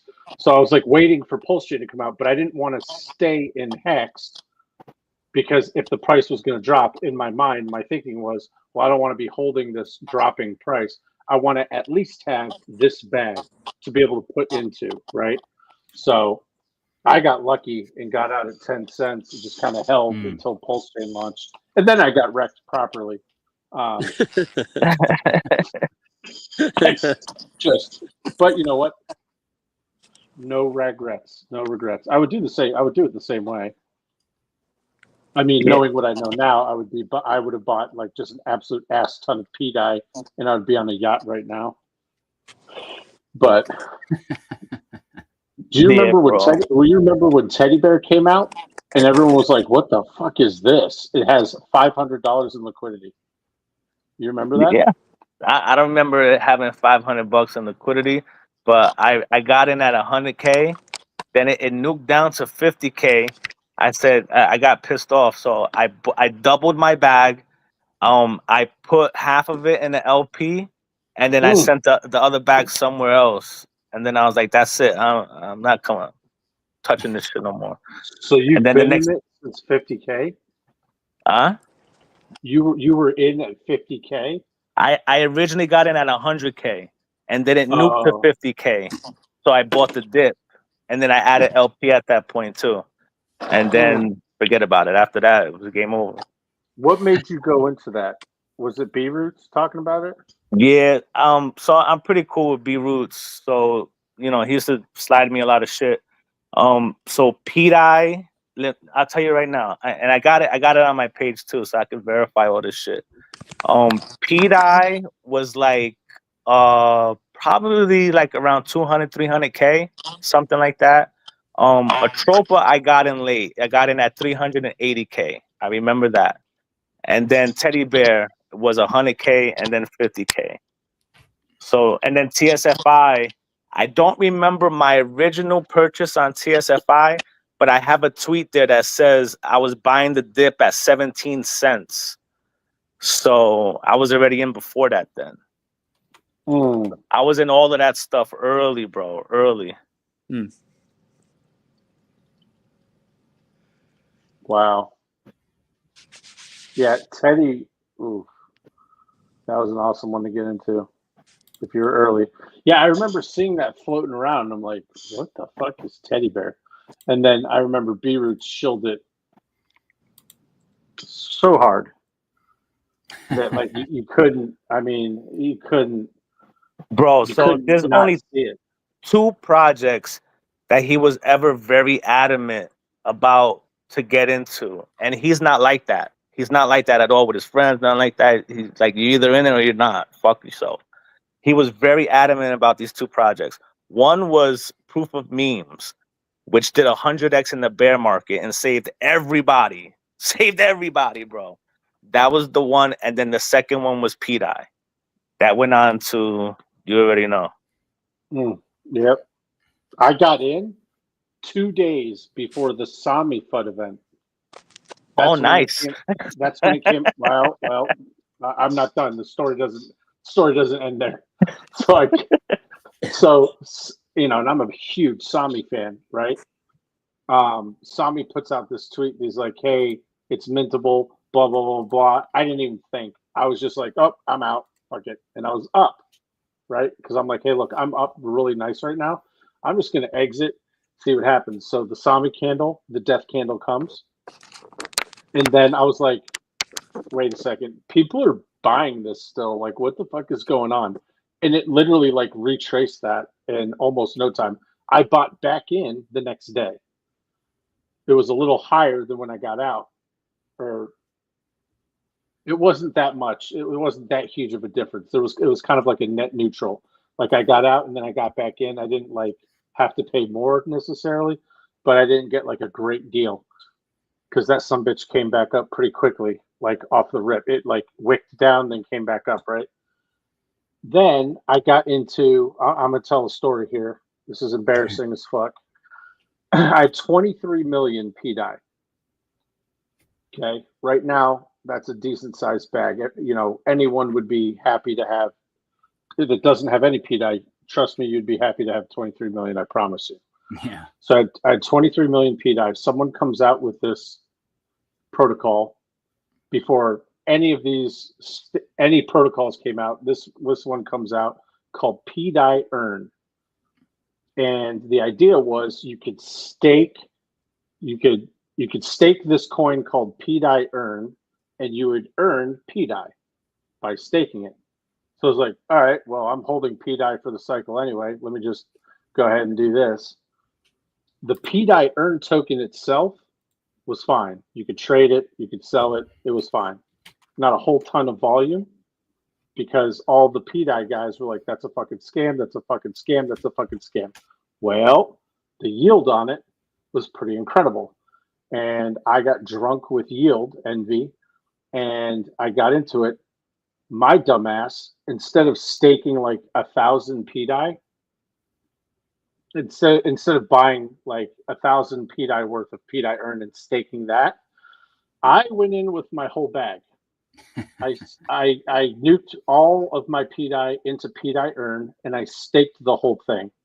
So I was watching my yield come in. I was like, holy shit. I'm going to be rich. I'm about to slap my boss. It was awesome, right? I was like drafting up my resignation letter. I'm like, I'm fucking out. Well, I went to go unstake it because it was liquid, right? You didn't have to lock it up. I go to unstake it. The box is grayed out. And I'm like, that's weird. I can't click on unstake. So I go to the Telegram channel and I just see all these people saying, hey, how do I unstake? Hey, how do I unstake? And then the guy, the founder, comes out and goes, hey guys, the dev fucked me on this. This is a fucking honeypot. My bad. I'm gonna try to figure out what's going on. It was a fucking honeypot. Oh, and I look at what PDI was worth. My bag of PDI at the height at 3.3 cents was worth something like $700,000. Holy shit. Yep. Yep. 700 racks, dude. It was worth. That's not what I put in, but that's what it was worth at the height. Yep. Yep. So when I tell you I don't like love staking protocols, it's because I have that bad taste in my mouth. And then Titan X comes out. Dragon X is like, taking all the staking and shit. Everyone started getting poopy about that. And that's how the Council of LP got started. Because I was like, you make more money LPing than staking, guys. What the fuck are you doing? Let me show you how. And then Nathan was a mod in the Titan X chat. He was one of the only people that DM'd me and was like, tell me more. And that's how we became, at the time, Titans of LP, but now Council of LP. But it all started with that fucking PDI Earn. Yep. That's crazy. An absolute honeypot. So the coin came out first and it was running for like 2 weeks. And then he's like, I'm adding a staking portion to this it's going to be badass. Here's what's going on. Had a website, all the bullshit. So I'm like, oh, that's cool. You can stake it. You can earn more. The staking portion was the honeypot. I was like, you son of a bitch. Yeah. I was like, that what a perfectly executed honeypot. Like, as a scammer, hats off. You scammed quite nice. You got me. Luckily, there weren't a whole hell of a lot of people in there, but I think I was the number one holder in PDI earn. So I lost the most for sure, which sucks. But yeah, luckily there weren't too many people to get rugged on that. But that's my rug story. I've only been involved in one honeypot ever. That was it. The only other rug that I have been involved in was TittyX. TittyX. That one. Dude, did you get it? Did you know about shocker. that? Did you see anything about that? Oh, I knew it was going to be. Here's the fun part, too. I knew it was going to be a scam. I did it anyway. I was like, I know this is going to be a rug, but I want to be a part of this. And I told everybody. I'm like, guys, this is a rug for sure. It's called TittyX. Imagine what their Telegram was. You know what I mean? They were ahead of the curve, though. They were doing a meme, right? People wanted a meme on Titan X pretty early on. And, they could have done very well. I don't know why they decided to rug, but I get in. Sure enough, the contract address goes live. They did not mute the Telegram channel. So it's just, absolute degeneracy going on in the Telegram channel. How long did that one last, Nathan? Did it even go 6 hours? Oh, you should look it up. You should see. I'm not putting that in my computer. The chart's still there, right? I don't know. It didn't last long, but the best part, and this is for anyone that wasn't a part of that, it was not long. It was probably not even. It was a few hours. It rugs, and I'm like, of course. That was an awesome $250 well spent because I got to see it live in person. It was perfect. But after he rugged, he spammed the Telegram with just crazy amounts of porn. Like, that's all it was. It was the craziest shit. I was like, wow, this Titan X thing is going to be kind of a crazy ride. Well, lo and behold, little do I know, no one came out with anything like until JakeX came out, but everyone had the TittyX thing in their mind. So JakeX didn't really get a whole hell of a lot of adoption at first. Yeah. Until the dead cat bounce in October. I don't understand the whole Titan X ecosystem has never had a rug pull. Like, yeah, you have a bunch of times. I mean, there was not only TittyX, but Heroes. That whole other one with the Titan X marketplace, and then it turned into all those derivatives of it. That didn't launch, and then there was it turned into what the heck? They had 5 different things. They kept moving the bar, kept changing it, kept adding a token. Yeah. Oh man, Mish with the encouraging words, Johnny. Yeah. Hey, you know what? The important thing is this is what I say, Mish. This is what I say. When you're in crypto long enough, right? And the funny thing is I got rugged on my third cycle. It was the end of the second cycle, I guess you could say. When you've been doing this long enough, you you absolutely should have a very good radar, red flags, bells and whistles, all that stuff naturally just comes, right? You meet people, you get to talk shit through with people. I didn't have that kind of a community. I was by myself. I was riding by myself. I didn't know anybody. I wasn't even on Telegram really. I was in 3 Telegram channels, right? PDI was the very first Telegram channel I've ever joined ever. Then it was Teddy, and then here we go, PDI Earn, right? The thing that I like to say to people is you have 2 different types of crypto bros. You have the ones that get into the majors like ETH, maybe they'll dabble in Doge and SHIB, the stuff that you hear about and you'll read about in the newspaper. Then you have the dark side of crypto, which is all of us. And if you're playing in the dark side, I used to say this, not now because we have to tighten up and really focus, but for the past couple months, dude, if you haven't gotten rugged in your whole life, like I used to say, you're not trying hard enough. Right. That's how it was. That's how it used to be because it's crypto can be so PvP. Yeah. Now, if you're with a group of people, if you're engaged with a group of people like us, right, and you see something, it looks shady. Now you have the ability to come into any one of 15 different chats and be like, hey, can someone take a look at this? Is this shady? Like, what do you guys think about this? And I can almost guarantee you, I have yet to see someone pop in a coin in like the House of Warlords or the Council of LP chat and everyone be like, I've never heard of this. Someone has always heard of something, always. And someone might come out and be like, oh, you don't want to get into that. He's the dev of this one over here, that one rugged. You know what I mean? You start seeing that kind of thing. So that's the other real good reason to get locked in with a group and a community of like-minded people is because we don't want to see anyone get rugged, whether it's for $250 or thousands of dollars, God forbid, right? So Mello got rugged by the Hawk Tua girl. Why does that not surprise me?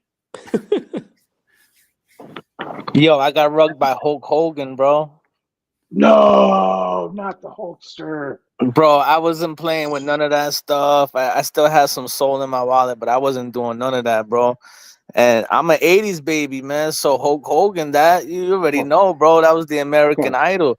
So when I saw the video of him come out with like, yeah, Hulkamania, we're doing a token, bros. And I was like, all right, yeah, I'm all in, dude. As soon as that thing came out, bro, I put like $1,500 in it. And then like 10 minutes later, it was just all gone. Video deleted. And now it was like, bro, yo, he just crushed me. I was like, bro, Hulk Hogan rugged me, bro. Like Hulk Hogan, dude. Do you know who this is? Like, oh gosh. What an absolutely great story. When did that happen? That was last year sometime. Because they brought Hulk out on stage before a Trump rally or something, or it was either at that or I might have been. No, the rug was before that, bro. Oh. He already rugged and then went out on stage and was like, yeah, brothers. I was like, get the fuck out of here, yo. Rugger. I got in on there was either an ETH one or a base one that I got. It didn't do anything. You thought it was going to capture the attention because at that time it was like there were so many things happening. There was what was the other one? Trumponomics was one. Those political coins are interesting. I mean, if you know how to play them as the news comes out, you know, and people are anticipating whatever event the meme is tied to is coming, those things will pump. But as soon as they hit, you know, they're done. And there might be another like news cycle. They'll go up again with it. And political coins are hard to. It's tough, man, because it's a PvP battle. You'll see. And we see this a lot on base. A new narrative comes out. Someone automatically, you're going to have that coin on Solana, that coin on base. And then ETH is kind of like the brother that is like way behind, who's just catching up to the pack. I did it too. Then you'll see it on ETH, right? But base specifically, only because that was my playground last year. You'll see like 20 fucking of the same thing, and you're just like, which one's the real one? I'm out. Because I don't know. Like, okay, yeah, this one has 1 million in volume, but this one has 700,000 in volume. You know what I mean? So it's kind of like, you know, yeah, it's pure PvP with like the celebrity stuff. I always just tell people, do not get into that. When has a celebrity coin ever done good? Ever? And by good, I mean more than fucking one day. Yeah, which ones are not a pump and dump? Like Trump coin, that came out. I think me and Nathan did really good on that one, right? Or was that Melania? Oh, I did good on Trump and Melania, yeah. Yeah. Thankfully, I couldn't get into Melania because Solana was like, we're shutting down. Too much. We can't take it. When Melania came out, bro, I didn't get in until like I wasn't able to get in until $10 to Melania. It got to 11, and then I saw it stall out. I'm like, I'm out. And then it just went 25 cents. I'm like, oh dear God. But that was a stupid decision. Like, yeah, I made what 10% on it. Like, okay, that's cool. But was it worth all the hassle? It was not. So that brings me to my next point. I wanted to talk a little bit about the importance of like core holdings. And Vibra put out a really good tweet. Shout out to Vibra Finance. Follow him because he is chock full of some good one-liners and some really good wisdom. OG crypto bro for sure. But he said something, and I was like, you know what? I've been kind of saying this, but I really want to hammer on it today when we have a nice audience here. You guys really need to start honing in on what you would consider your core holdings, your conviction bags, right? We all have those. Whether you're in the Pulse Chain ecosystem, you're in something on Base, so whatever it is, TitanX, whatever your ecosystem that you're in, and you have high conviction. Like right now, you need to be starting to reallocate, take from the dumb shit, put into the conviction, and just hold. And what you don't want to do, and I see this happening all the time, is someone will come in the House of Warlords, make a good call, right? Here's the thing: you don't have to. You're allowed to fade things, guys. I know the word fade has a negative connotation to it, but like you don't have to go into every single thing that we talk about, every single thing that Chris talks about, or the Goo God talks about, or the Stray talks about, because you have to understand a lot of these guys, they have a decent amount of capital that they have to work with.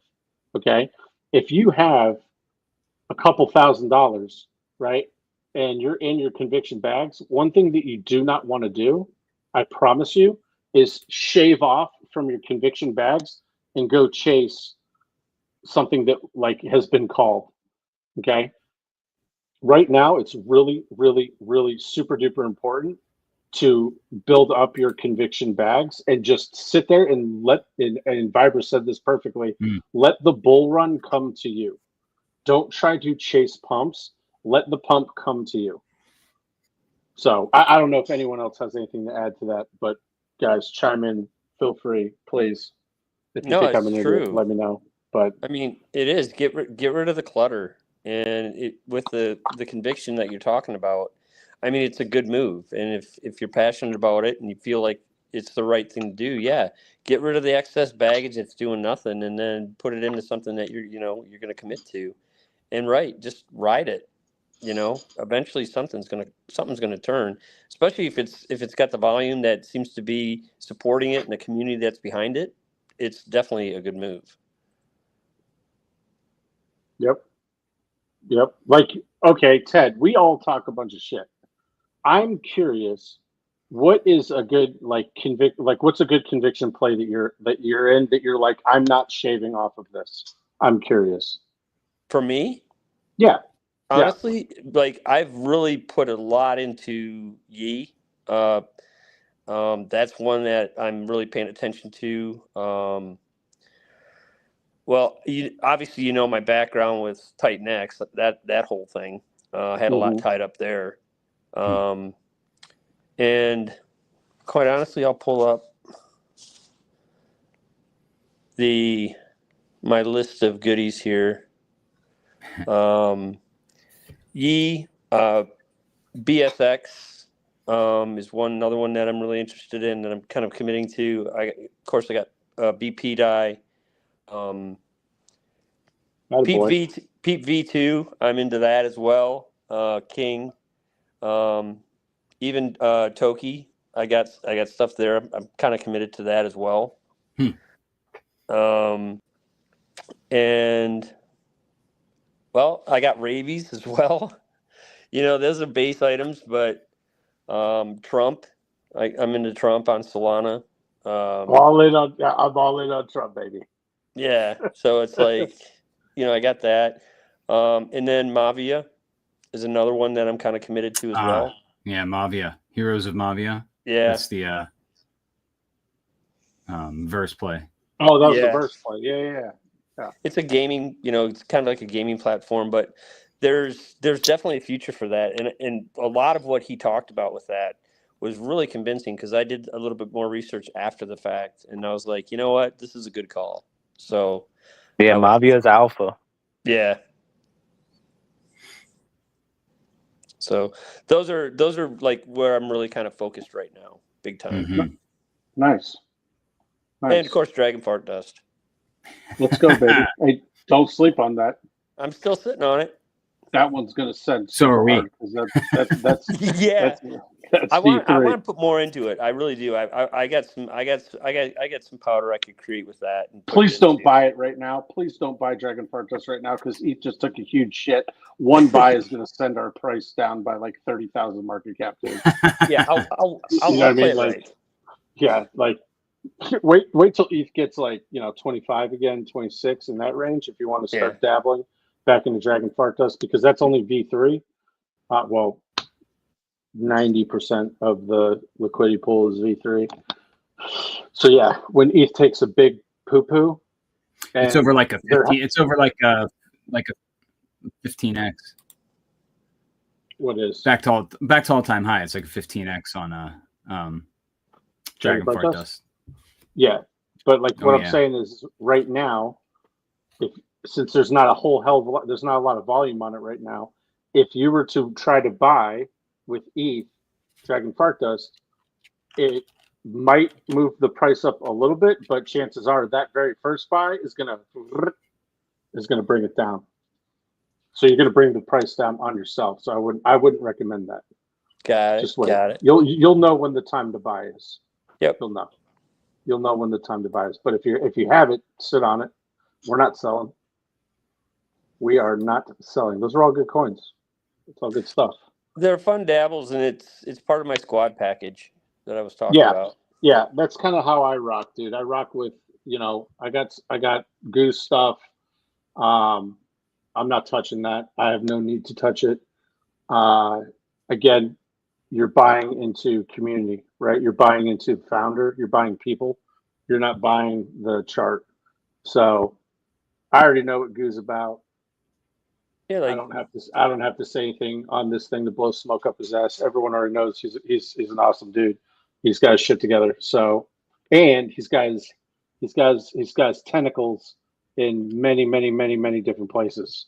Yeah, you cannot sleep on the amount of stuff that all of his things are getting paired to, and what that truly means. Once people start understanding how liquidity works, how liquidity bonding works. Here's something that no one really talks about. If you look at all the different things that like King or any of his stuff is paired to, he's got some things that are like core Richard Hart tickers, right? Like your Pulse, PulseX, whatever. Those aren't super volatile. That's kind of like conservative, right? It's good to be paired to that. You don't want necessarily your biggest pairing to be two hyper exotic pairs, because the chart gets kind of crazy. However, he has other pairings that kind of branch off that are more exotic, a little bit more volatile, so that when the price does get stupid, he is going to be a direct beneficiary of that, because this one was going up so high. And you don't have to have all your liquidity with this one. You just have to have some. You're going to get some of that. This one over here is going to go up. Then everything blasts up. So, I mean, technically, if you have exposure, if you're in King, you have exposure to many different ecosystems, many different coins. You don't have to go out and buy all of those individually. You can just buy it. It's almost like a damn ETF, but it performs 20,000 times better than the ETF. Yeah. ETF will give you 5, You know 6, what's a good 7%. example of Hart's Law, right? Are you familiar with the dude's project Jonas on Pulse Chain? Oh, the dude. Yeah. I thought you were talking about like some guy that you were just saying. No. The dude has a project on Pulse Chain. It's called Jonas. So when Jonas did that big pump, right, that was because it's paired to Anki. I made a big liquidity pool with the dude between Giannis and Enki. We both put 10K worth of tokens together and burnt them. I actually, to be honest, I sent him $10,000 worth of tokens. He paired them up, forgot to burn them, and then burnt them the next day and sent me the TX. And I was like, "Yo, I forgot about this, bro." But crazy. When Giannis did that pump though, that was because of Enki. So that's a good example that everybody can kind of relate to, tickers that you know of, and doing, performing this positive side of Hart's Law, Yep. Hart's Law. Kind of confusing for people to wrap their head around, but in all actuality, it's an if then. If this goes up because of the bonding, right? So that's really the TLDR on it. The more things that you are bonded with, the more chances of up only you're giving your chart. If you're just bonded to one thing, you're kind of at the mercy of that other thing as well, not just yours. Because you could have buyers, but if the other thing that you're paired with is going down, like today, for instance, we had buyers on BPI, but we're down a little bit because ETH went down 8% today, which is a lot for ETH, right? So you're basically playing defense and offense at the same time. Whereas in something like what Goo has that's webbed, you're playing man up offense always. You always have one more person on the field than the other team. You know what I mean? So there's something to be said about that. And I think that's one of the most important parts of webbing that some people don't really get. They're like, why would you web with this one? And why would you web with that one? Do they have great communities? Do they have a good founder that's not going to nuke? Why the hell would I not want to web with them? Again, Pulse Chain, I believe, at least, is going to be the net beneficiary this cycle of the Great Rotation. The other thing too, Johnny, that I didn't mention was the other one that is interesting that's tied to Yi is Peak. Yes.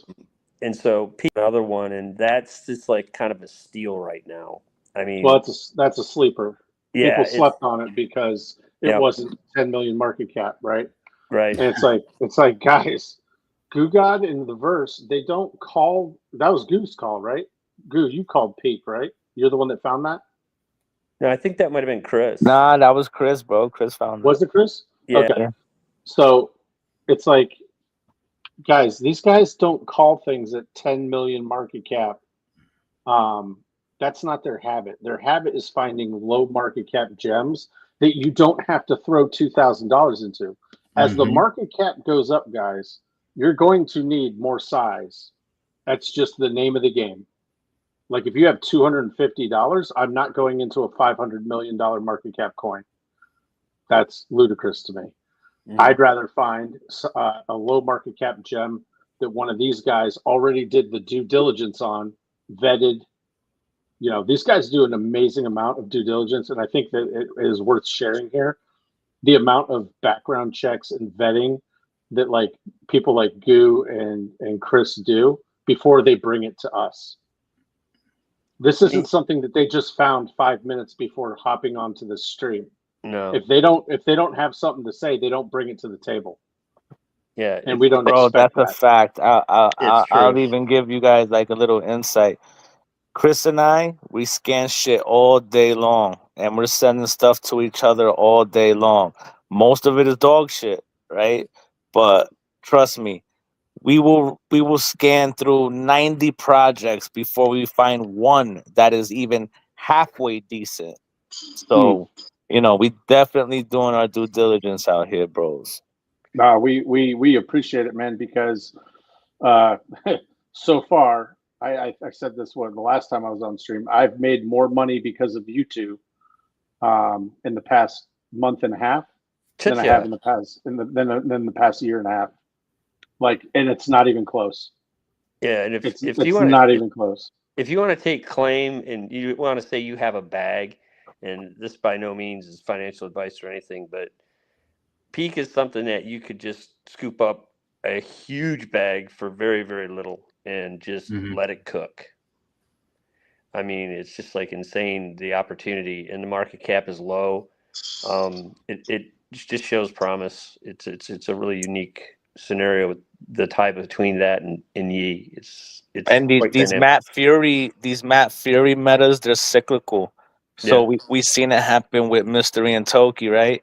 Mystery and Toki came out, they did really well, they fizzled out, just kind of went flat, went sideways, and then boom, all of a sudden Mystery comes back to life, Toki comes back to life, everything is pumping again, right? And there was like a lull period in between. So don't be surprised to see stuff like that happen with Yi and with Peak. You know, these things, they like I said, they're cyclical. So, you know, Matt Fury could come out tomorrow and say Yi is my favorite character I've ever made, and it's gonna pump. See you later. And then so is Peak, and then you're gonna be like, oh shit, okay, let me go jump in it now. And then you got some Giga Whale telling you like, nah, bro, I'm out. You know what I mean? Like it's a bad feeling. Yeah, you don't want to get into these fast movers.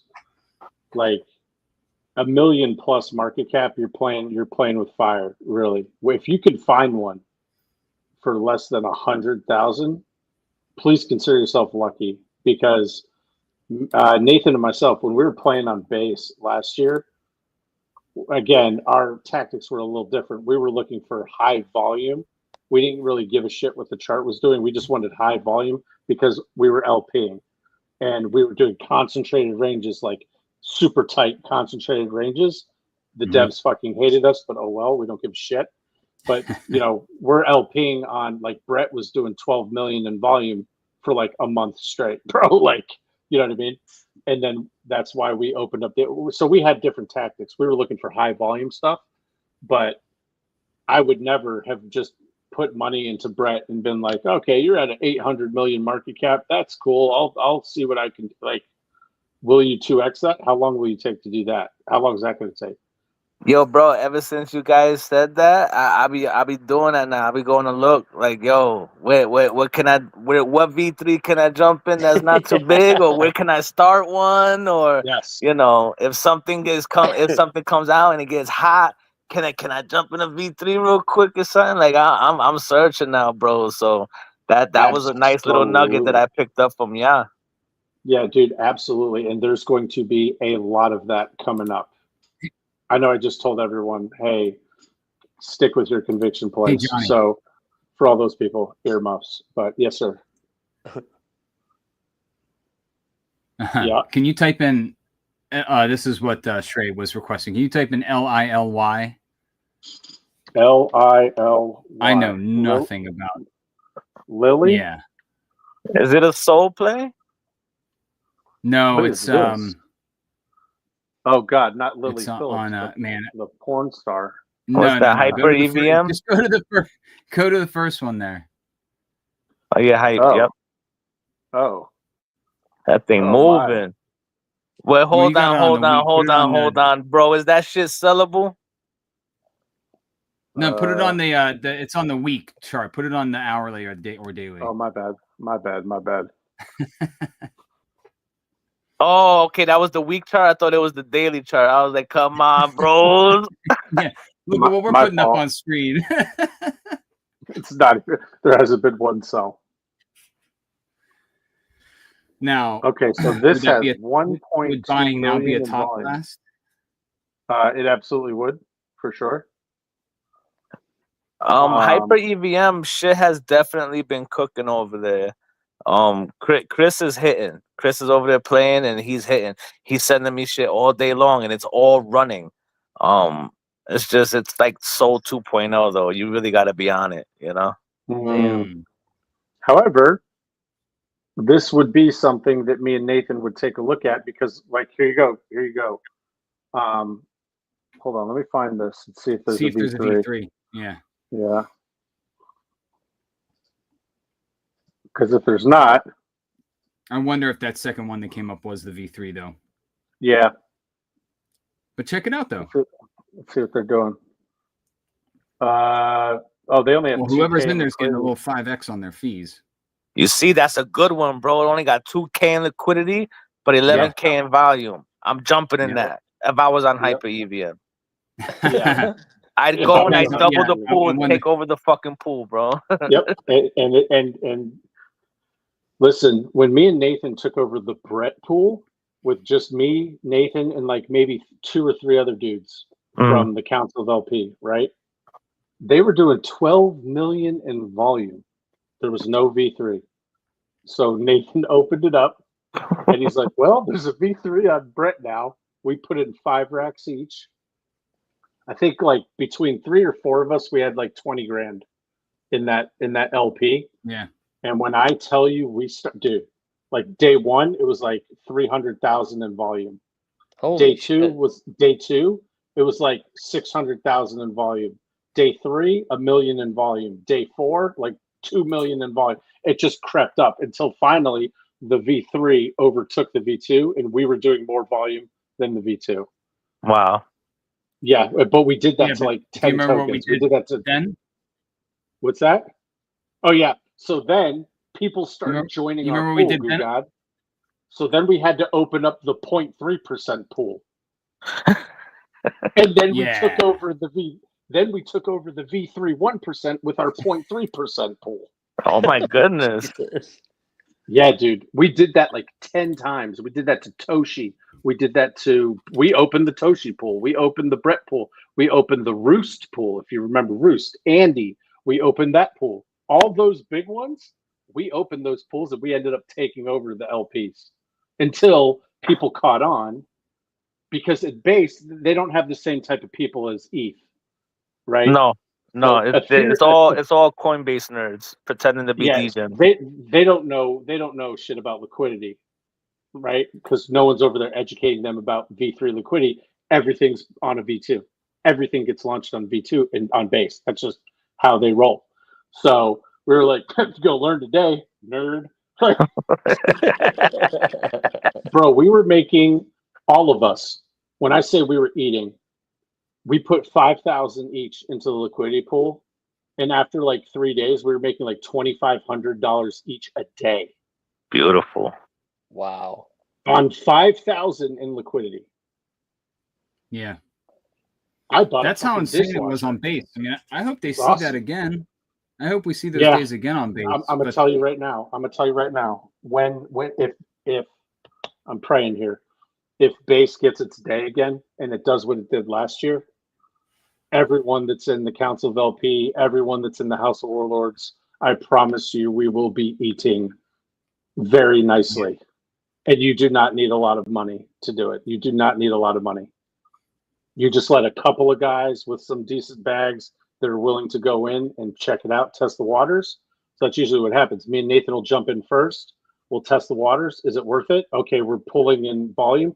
That's when we go and we tell people, jump in, now's the time. And then if the pool gets a little crowded, usually what ends up happening is me and Nathan will fall on the sword. We'll exit the pool and let everyone else eat. And then we'll go find another one. And that's kind of what we do. So it's a lot of fun, man. It's a lot of fun, especially if you have, you're holding your core conviction bags. You're letting them do their thing. This is kind of a fun way to, and Mish has been a benefactor of that. Mish is opening up, would she open up the Pepe V2 pool? V3 Pepe V2 pool? Yep. So, Yo, Mish, listen to me very carefully, right?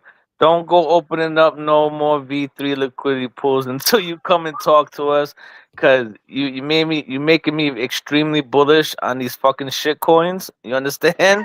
And I blame you. Okay, so don't go doing that too much. All right, let's make sure it's a good runner first. Let's not be the reason why it runs, because I think that's kind of what happened, right? And I don't want to bash Pepe V2 because those guys are really cool, right? Those guys, they chatted it out the whole time. I got not one bad thing to say about it, but I think we're the ones that did everything for Pepe V2, right? Because Moneymaker Mish, she opened up the V3. So that was, like I said, that was like, such a big payday for us. Like, you know, like finally, yes, somebody has learned. Everything is not for waste, right? And it just made me extremely bullish. So I'm like, yeah, fuck that. I'm going in this V3 heavy. We're buying it. We're shilling this. I'm gonna be a yellow Pepe Maxi, and you know what I mean. But you know, I think it was really cool, a really fun experience. You know, we had fun. But I think next time we got to do it with better shit, though. Yeah. No, but It's all right. For Mish, keep doing it though, because you bring those. you bet something out, you bring it in. Oh man.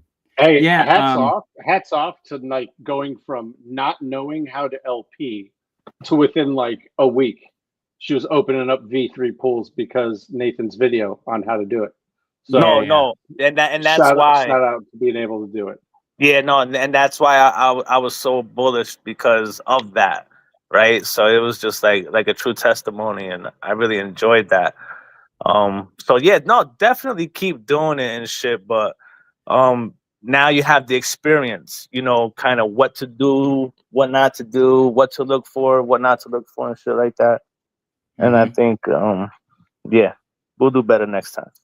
Yeah, that so currently, Goo, someone, I think it goes by C, like yes in Spanish. It goes by C in the Council of LP. He or she brought up the Gaspus, I guess it is. Gasp. I want to say saw gas that earlier. pass. Gas pass, yeah. Gaspus, that's how you call it? I don't know, because it's only got one S on the end. Gaspus. Because that sounds more like that. What is the character even? A cat? Is the character a cat? I don't know what any of his characters are, bro. Is this another Matt Fury fucking thing? Yeah. But Johnny, so that C in the Council of LP posted this at like 6.8 million market cap. It was like, hey, is this V3 a good idea to get into? It's got 31K in liquidity, 141K in volume. But I put the if you take it off the market cap real quick. My bad. I don't know why I always do that. It's probably defaulting to it now because it's like, you want this. I said to be like safe and conservative, but also concentrated. You could have put a range from the 701 to 703, like that box right there. And if you had put in when C put that, if you had got in when C put that in the Council of LP chat, you would have been down around one of the dips there, right?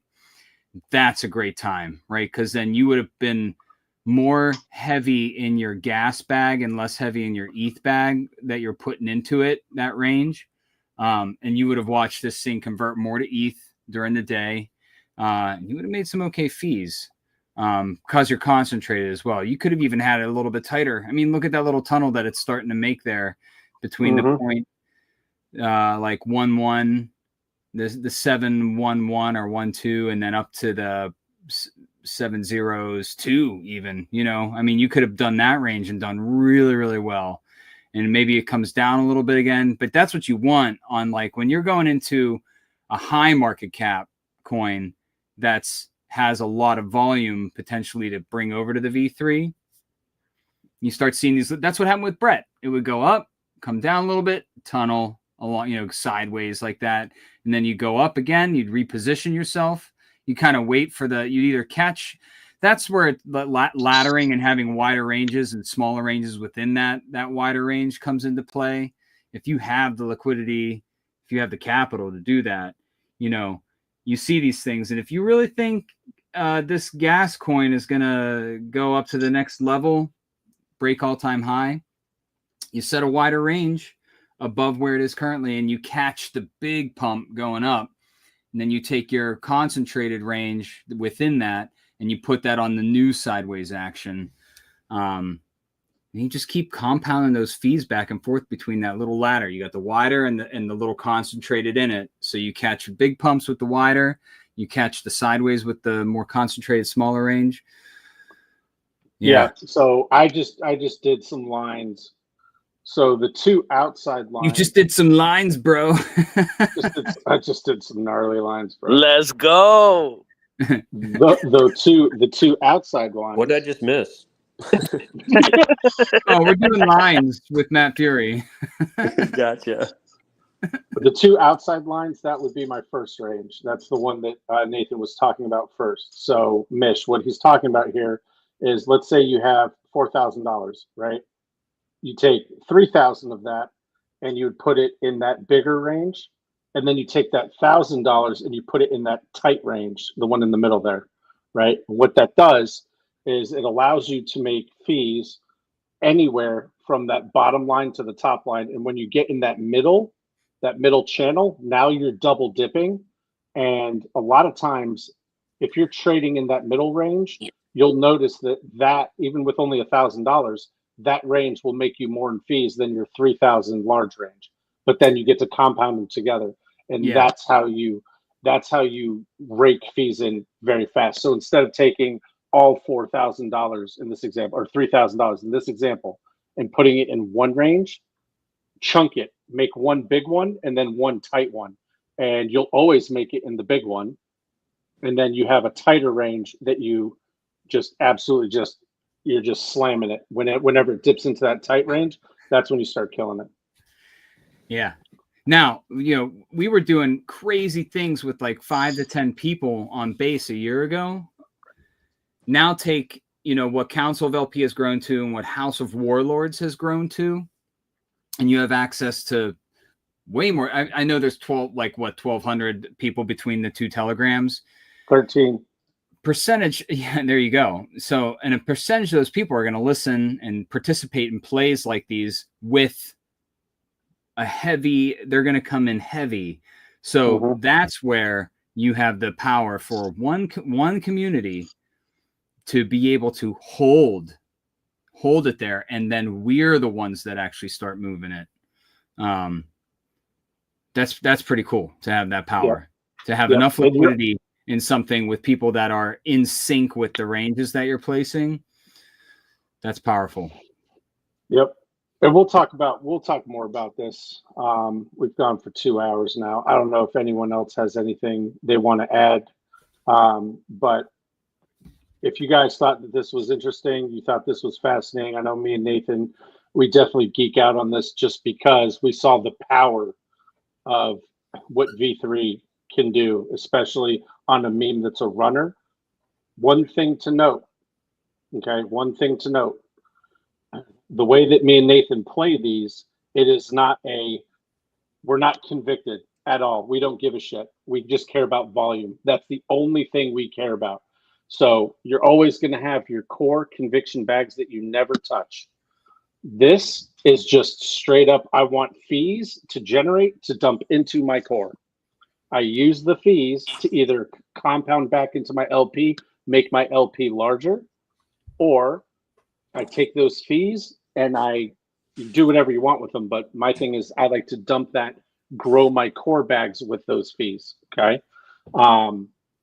And the idea is that you will get your ROI off your fees, hopefully before the coin just nukes to zero. Right.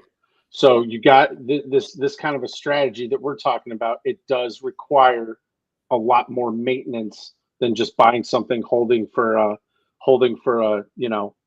skyrocket and then cheating out, right? It takes a little bit more focus and maintenance and management. This is a lot more portfolio management because you have to be on top of this, because those things, they will fly up, they will fly down, and you have to be able to know when to fold them, know when to hold them, know when to fold them. So it's an advanced tactic, it's an advanced strategy. However, you have the benefit of having a couple of people that are willing to hold your hand throughout this process. So, and we're very upfront. We're like, hey guys, just to let you know, we're exiting. And then next thing you know, you see that V3 just go and just it's out. And then we're on to the next one. And that's all it is. But you can only do that. You can only really do that and be successful when these things are doing like 1 million plus in volume. That's when you see that's when you start seeing the success come in. And it'll get there, hopefully. Hopefully, there were a bunch of coins on base. They were doing like $6 to $12 million a day, even more. Goo, one thing to look out for is so what was happening over, it's like, so you take this time frame like March through like May last year. For some reason or another, the big thing on base was, and this was before like Aerodrome started really pulling in a lot of those the big tokens into its pools. So a lot things are like really different now. But if you find a token not on Aerodrome that's sitting there with its V2, and they're using a lot of volume bots, and you got this like this, that's the thing that we were seeing a lot on base, where you're seeing these like the Bart Simpson charts, right? It's just spikes up, spikes down, but it's staying like sideways. Opening up a V3 on that is crazy. Yeah, B-Ship was one of these ones where B-Ship was, I don't understand what they were doing. They were pumping, it was like 5 to 10 million in volume, and it wasn't just people getting into it. They were running these volume bots. And when we started pulling into the 1% pool, you know, you'd watch some of these transactions coming in on not that much liquidity. That was a thing too. It's like you try to go in some of these Ethereum plays, open up the V3, and you're like waiting for the first transaction to come over when you open up that pool on base. For some reason or another, with the way these bots were going, it was insanity. Because like you would go in with like 2K in liquidity, and then suddenly you're pulling in over 100K volume, and you're like the only one sitting in there. You're like, okay, this is all mine. Yeah, those are my kind of pools. Yeah, right. Yeah, man. Yeah, around that time. So we're looking at, I mean, look how long we had to just sit there and this like that sideways action when we got in there. But it was doing crazy volume. That's the thing. It's deceiving on that chart. But even on the flat line there, it was doing crazy volume. Yeah, so this one was death by 1,000 cuts. Yeah. I always went back to it if we couldn't find a good play. I always went back to B-Shib and Brett because this one, I felt like it was always like going down a little bit, but it had just so many. It was just volume bots. That's an interesting one too, right? Because it's like it's going down, but the fees are so good, ripping. So it's like, yeah, maybe I lost like 15% of my original bag, but I doubled my entry, through fees. Yeah, this thing, B-Ship was wild. And if you go check it out now, Nathan, they don't even have a V2 showing. Oh, that's crazy. Our V3 has stood the test of time. They don't even have their V2 anymore. It's only V3. They have a V4 pool, which is weird. But their pool that they have now is 36K in liquidity. Yeah, someone posted a SHIB play on base the other day, and I was like, man, we were in the OG. Yeah, dude, no. Yeah. Yeah, this is the OG one, right? I don't know. There's been it's one of them, right? Because that goes back almost well, actually, we don't know the V2. If it went back to the summer before that, then yeah, that would have been the OG. Yeah. But it's got that look, the logo and everything. That's what everybody was doing in the beginning. That what was that? The summer of 23 when base launched. Yeah. I remember. I have fond memories of B-Shib. Fond memories. It's like love-hate.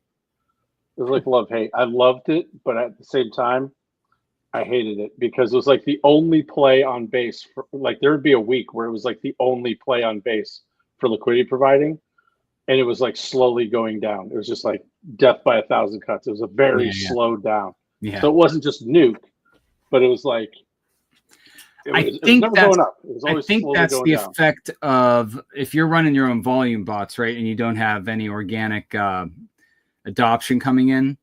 that probably does it to itself over the long run, right? It's like slightly down to the right.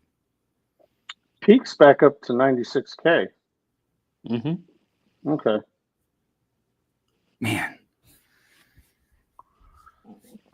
Peak. We're gonna have to kick these guys. Yeah, so that's the important thing Goo was talking about. You find those Matt Fury pairs, right? Peak and Yi are friends, right? That's the same thing that happened between Mystery and what was the other one? Goo? Toki, Mystery and Toki, right? So Peak and Yi, it's kind of the thing. And you have no idea. I mean, that's just how the Matt Fury. You got to get used to the Matt Fury. It's so funny at this point. It's just been going so long with the Matt Fury narrative. Like, there's going to be these ups and pullbacks, but you never know when it's going to pop again. And that's right. Like Matt Fury might like a post from Peak, and it's there it goes again, right? Yep. It's the other thing to watch out for is the rotation game on base. Yeah, you got to watch the rotation on the Matt Fury coins too. Yeah, because you'll see like Brett will go nuts, right? And then the next day it nukes, and then Toshi goes nuts. Then the next day it nukes, and for whatever reason, fucking Roost is going nuts. And you're like, oh shit, Roost is up 96% today. Then the next day, that's down 60%.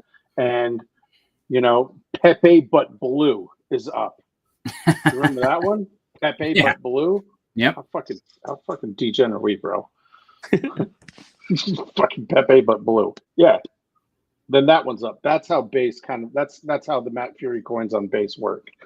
Is like you get in on a runner.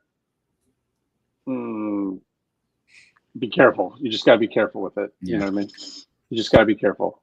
But man, I hope I don't regret. I think I'm gonna end up regretting not. I put like kind of like my call on where I would have ranged gas. The Gaspus one. I hope I'm fading my own call. I'm not getting into it, but I'm watching it to see if I had a good range there. I'm sure you did. All right. Well, I don't really have anything else, guys. Someday, me and Ted are still going to do our ordinal stream. That's going to happen. I guess we could take our time. That's a slow cook, right? Yeah, it's a slow cook, and I just need to message you. Nate, and we just need to start coordinating. And yeah, you know what? Yeah, let's do that. Yeah, because I gotta follow through with that, because I definitely want to be able to. I don't know. It's just something new we can share and talk about. Because it's a big old world out there. I'm gonna have to open up my OKX, all these ones. My OKX wallet that was doing ordinals at the time. I've got my holy book here of all my stuff. Don't touch this thing. My family knows you don't touch this book. I got one of those books. It's got scribbles all over it, dude. My daughter's like, "Daddy, I drew you a unicorn." Like, how mad can I really get? You know what I mean? I know. One day I'll come down. My daughter will be like, "I was coloring in your special book," and it's like, that was all my. That was all my seed phrases. That it just got wrecked. It's like, we're broke. We're broke. Oh, Xverse. Do you use Xverse at all with ordinals? I have, yeah. So I got my Unisat, my Xverse, and my OKX. I got to open those back up and see what's going on in there. Yeah, sometimes it depends. Like, actually, to get certain things, you have to use certain wallets. Yeah, it's kind of funky that way, but it's nothing more than just getting it set up and funding it, and then you're rocking and rolling. Yeah. Once you understand how to fund the wallets and the Taproot and the whole thing, and maybe we should educate a little on that. Well, yeah, let's talk. I promise I'll check my X messages more thoroughly, regularly. Yeah, and I mean, we could talk it out to where it could be just an intro, and how to know the difference between because there is definitely, you have a Bitcoin wallet, but then if you want to get into ordinals, it's an entirely different endeavor. It can be in the same wallet, but it's a different I was nervous making that first when you send it off and you're like, is it gonna go, is it gonna be is it right? And it came in, I'm like, yeah, I can do ordinals now. Yeah, so you kind of got to know that aspect to it, and that's a good place to start. So yeah, I'll get with you, and I'll be back on the road next week, but you know, I'll pencil it in and we'll just get something planned out. Yeah. Awesome, man. Yeah. But either way, I'm gonna bounce out, boys. I got to get up in the morning. Yeah. Oh, don't we all have to get up in the morning? Yeah. Hey, Mo's here. Mo's here. Mo's here. Mo. Yes, exactly, Mo. We can hear everything you're saying. Everything. I heard everything you said. Yep. I think you're on mute. You need to turn down your microphone. You're too loud. There he is. Subtlety is lost on me. Seniors doing better. Yeah. Yeah. Man, they're both back home. My workload has significantly increased. But I will get back into the routine. I will figure it out. But I just literally sat back down and went, oh my God, the guys are streaming still. It's 2 hours and is it today? Is it? What day am I on? Like, that's literally what it feels like right now. Is this real life or is it a dream? Is this real? It kind of started that way with Nathan. tomorrow. He got run over by the Sandman earlier tonight. Oh man. Did Elon Big old Musk fat throw tires. Donald Trump You know, under the I bus was gonna today? check. I was gonna tell you, Mo and Johnny in our chat. I was gonna be like, guys, I don't know. I have this feeling. I should have set my alarm. I was like, I have a feeling I'm gonna fall asleep here. I was like, it's like 90 degrees in New Jersey today, and I was cleaning out air conditioners, and I was like pouring sweat, and then had to get the kids to bed. And it's like, it gets real comfy, real fast laying down. It's like, all right, honey, go to sleep. And I'm like asleep before my son. Well, This Are is you talking to nice. me or the This is kid? nice. I'm going to bed. Well, Goo and I were bouncing around back and forth in Telegram trying to find the right. Yeah. I StreamYard know. Apparently, I sent out the wrong damn link. No, we Hey, got it figured out. it's- We got it figured out. It's not a regular day or a regular stream day if I haven't screwed something up somewhere. So That's you know, true. I wasn't I here. sent Chris the screw up the wrong mics. link 3 times. That's Okay, awesome. well, I did that to everyone first, apparently. And Johnny's like, I'm backstage for ye? It said scheduled. Oh, I'm yeah. like, okay. Scheduled Look, I in think- 4 days. Yeah, You're Yeah, like, I'm on I'm the hanging Sunday am I early? combo. And all apparently good, I Mo. missed 28 margaritas. I'm very disappointed. Hope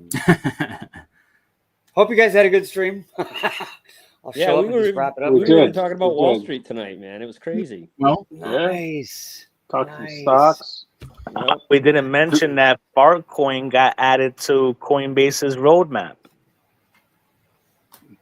Let's go. really? Fart narrative for the win. Yep. All right, Have we maybe thought you about- guys have we should buy thought Dragon about- Fart Plus now. Have we thought about bridging Dragon Fart Dust over to base? Oh god, wormholing. Okay. Different thing for a different day. Did you guys already do your all last thoughts and all that? No, I Yeah. think we should. All right. Yeah, we're there. Last thoughts. I'm out. See you, Ted. Ted. Hang on. Nathan, That's I'll good be in last touch, buddy. words. Last it was- thoughts from Ted. It was a great He's out. stream, guys. It really was. Goo, and Johnny, and Nathan, and Mo, you killed it tonight, man. You crushed it. Thanks, dude. man. Crushed it. So, but I'm here for you you. guys have a great night, and looking forward to the E stream. Yeah, Awesome. buddy. Be Believe good, that. bro. Super excited. Peace out. See you, Goo. Super excited for that. Super send. Oh, he bounced out. Oh, he was making a statement. He's out. Yeah, he's like, I'm out, bro. Oh, that's it. I had a gardener do that to me, where I was like, "Hey, don't do it right here." And he was like, "All right, I'm done." I was like, "Okay, cool." And he never showed up again. And I was like, "Oh, he's done." Oh, I think he quit on me. A gardener? Yeah. Oh, geez, I didn't know I was in the presence of fucking royalty here. Like, excuse me, Mr. Vanderbilt. Yeah, Mo's like, don't put the tulips there. Put the tulips over there. He's like, fuck you. I'm done. All right. Do you not I'll tell you what. Do you not have a I'll tell you garden? If Garden you Yosa? are going to be a caretaker for 2 seniors, you pay fucking gardener too. I'm not mowing that fucking lawn. You fuck yourself. I turn pisses and shits on it. You pay somebody else to deal with that shit. Fuck out of here. I got more important things to deal with, like human shit, not dog shit. Let's fucking go. All right. Last word, Nathan. We got a couple big weeks coming up, right? So we're pretty packed. So I'm excited about what's coming up. We had a pretty volatile week with schedules and stuff, and shifting to the Monday, Thursday. So I'm excited. I will be getting people more up to date on my venture over onto Sonic. We'll see what happens there. I found a pretty cool little Wait, do I need to rewatch the stream? Found the cool liquidity based what's that? No, he didn't talk about the stream now. No, I did not talk about it. No, he didn't talk about it on this one. We're good. We're good. Because I'm talking to those guys behind the Loop Burn protocol, trying to get them on stream with us. That'll be a fun one because I'm not a big tech guy with other than like the tech behind like being able to provide liquidity. Tech in a coin or a protocol, not really a big fan of. But this one actually I'm not here for the tech. I'm just here for the money. Yeah, right. But this one has the ability. This one pays liquidity providers with what they're doing through their looping mechanism that they have. I know that we've heard about looping stuff in the Titan X realm, but this one is it's good. It's good. It's got a lot of potential, I'll say. Okay.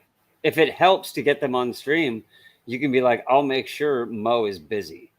Because that guy's fucking ridiculous. Wait, what guy's ridiculous? Mo. Me. I'm talking about me. Oh. like for you getting them on stream. You're like, hey, get the Loop Burn guys on stream. I can make sure Mo has internet connection issues. Yes, that'll be perfect. Like, welcome to the highest quality stream you've ever been on. Yeah. And I'm sorry, guys. I think, I the moment I take the beard off and I cut all the hair off, ETH decides to tank. So it's not Elon and Trump's fault. It's mine. Sorry. Dude, you're like a perfect image for adamantium right now, dude, and Logan. Right. Well, you got the Wolverine thing going I'll grow on. just the chops in. It's been a while since I had this type. Mostly the hair, but yeah, we gotta get that Wolverine berserker going, bro. You know what I mean? Wolverine berserker style. I trusted him more to shill me with the big beard, but I trust him now to have my back. Right? That's right. Yeah, you look like now you guys can actually see me do Jason things Bourne with my face, right? Like when I really I don't know. You can see that. Nathan looks like he's about to go into a phone booth and come out with a cape and start flying, bro. Thank you. I feel as long as it's not an Uzi in a briefcase. Man, if I only had maybe 30 pounds of muscle on me, then yeah. Anyone get that reference? Do the wait, what? What? Coming out with an Uzi? A phone booth with an Uzi in a briefcase. Yeah, I remember that movie. What's that guy's name? Michael Douglas. Yeah, I remember that. Phone's out of order. That's amazing. Some of the best clips. Oh man. Falling Down. I was gonna say Falling Down. I don't know why I was thinking something else.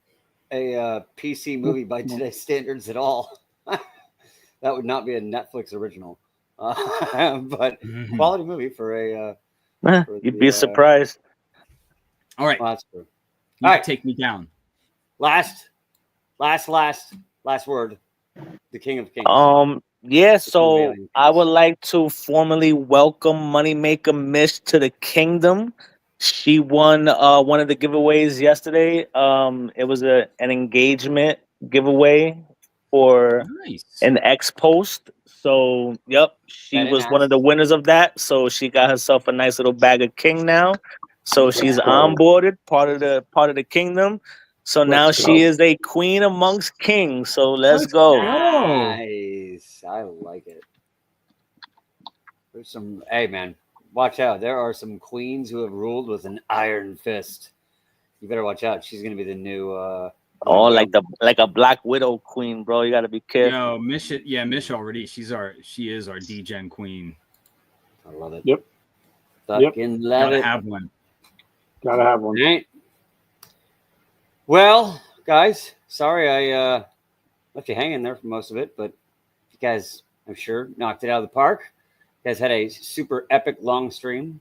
I literally forgot about it, came back in the room. You guys were still talking. I was like, oh my God, thank God. Let me get in right when you guys were leaving. So glad I'm here. Now that it's time to go, I will see you all on Sunday. And we will do the banger of all streams, the Yee stream. Can I get a yee yee? Yee yee. All right.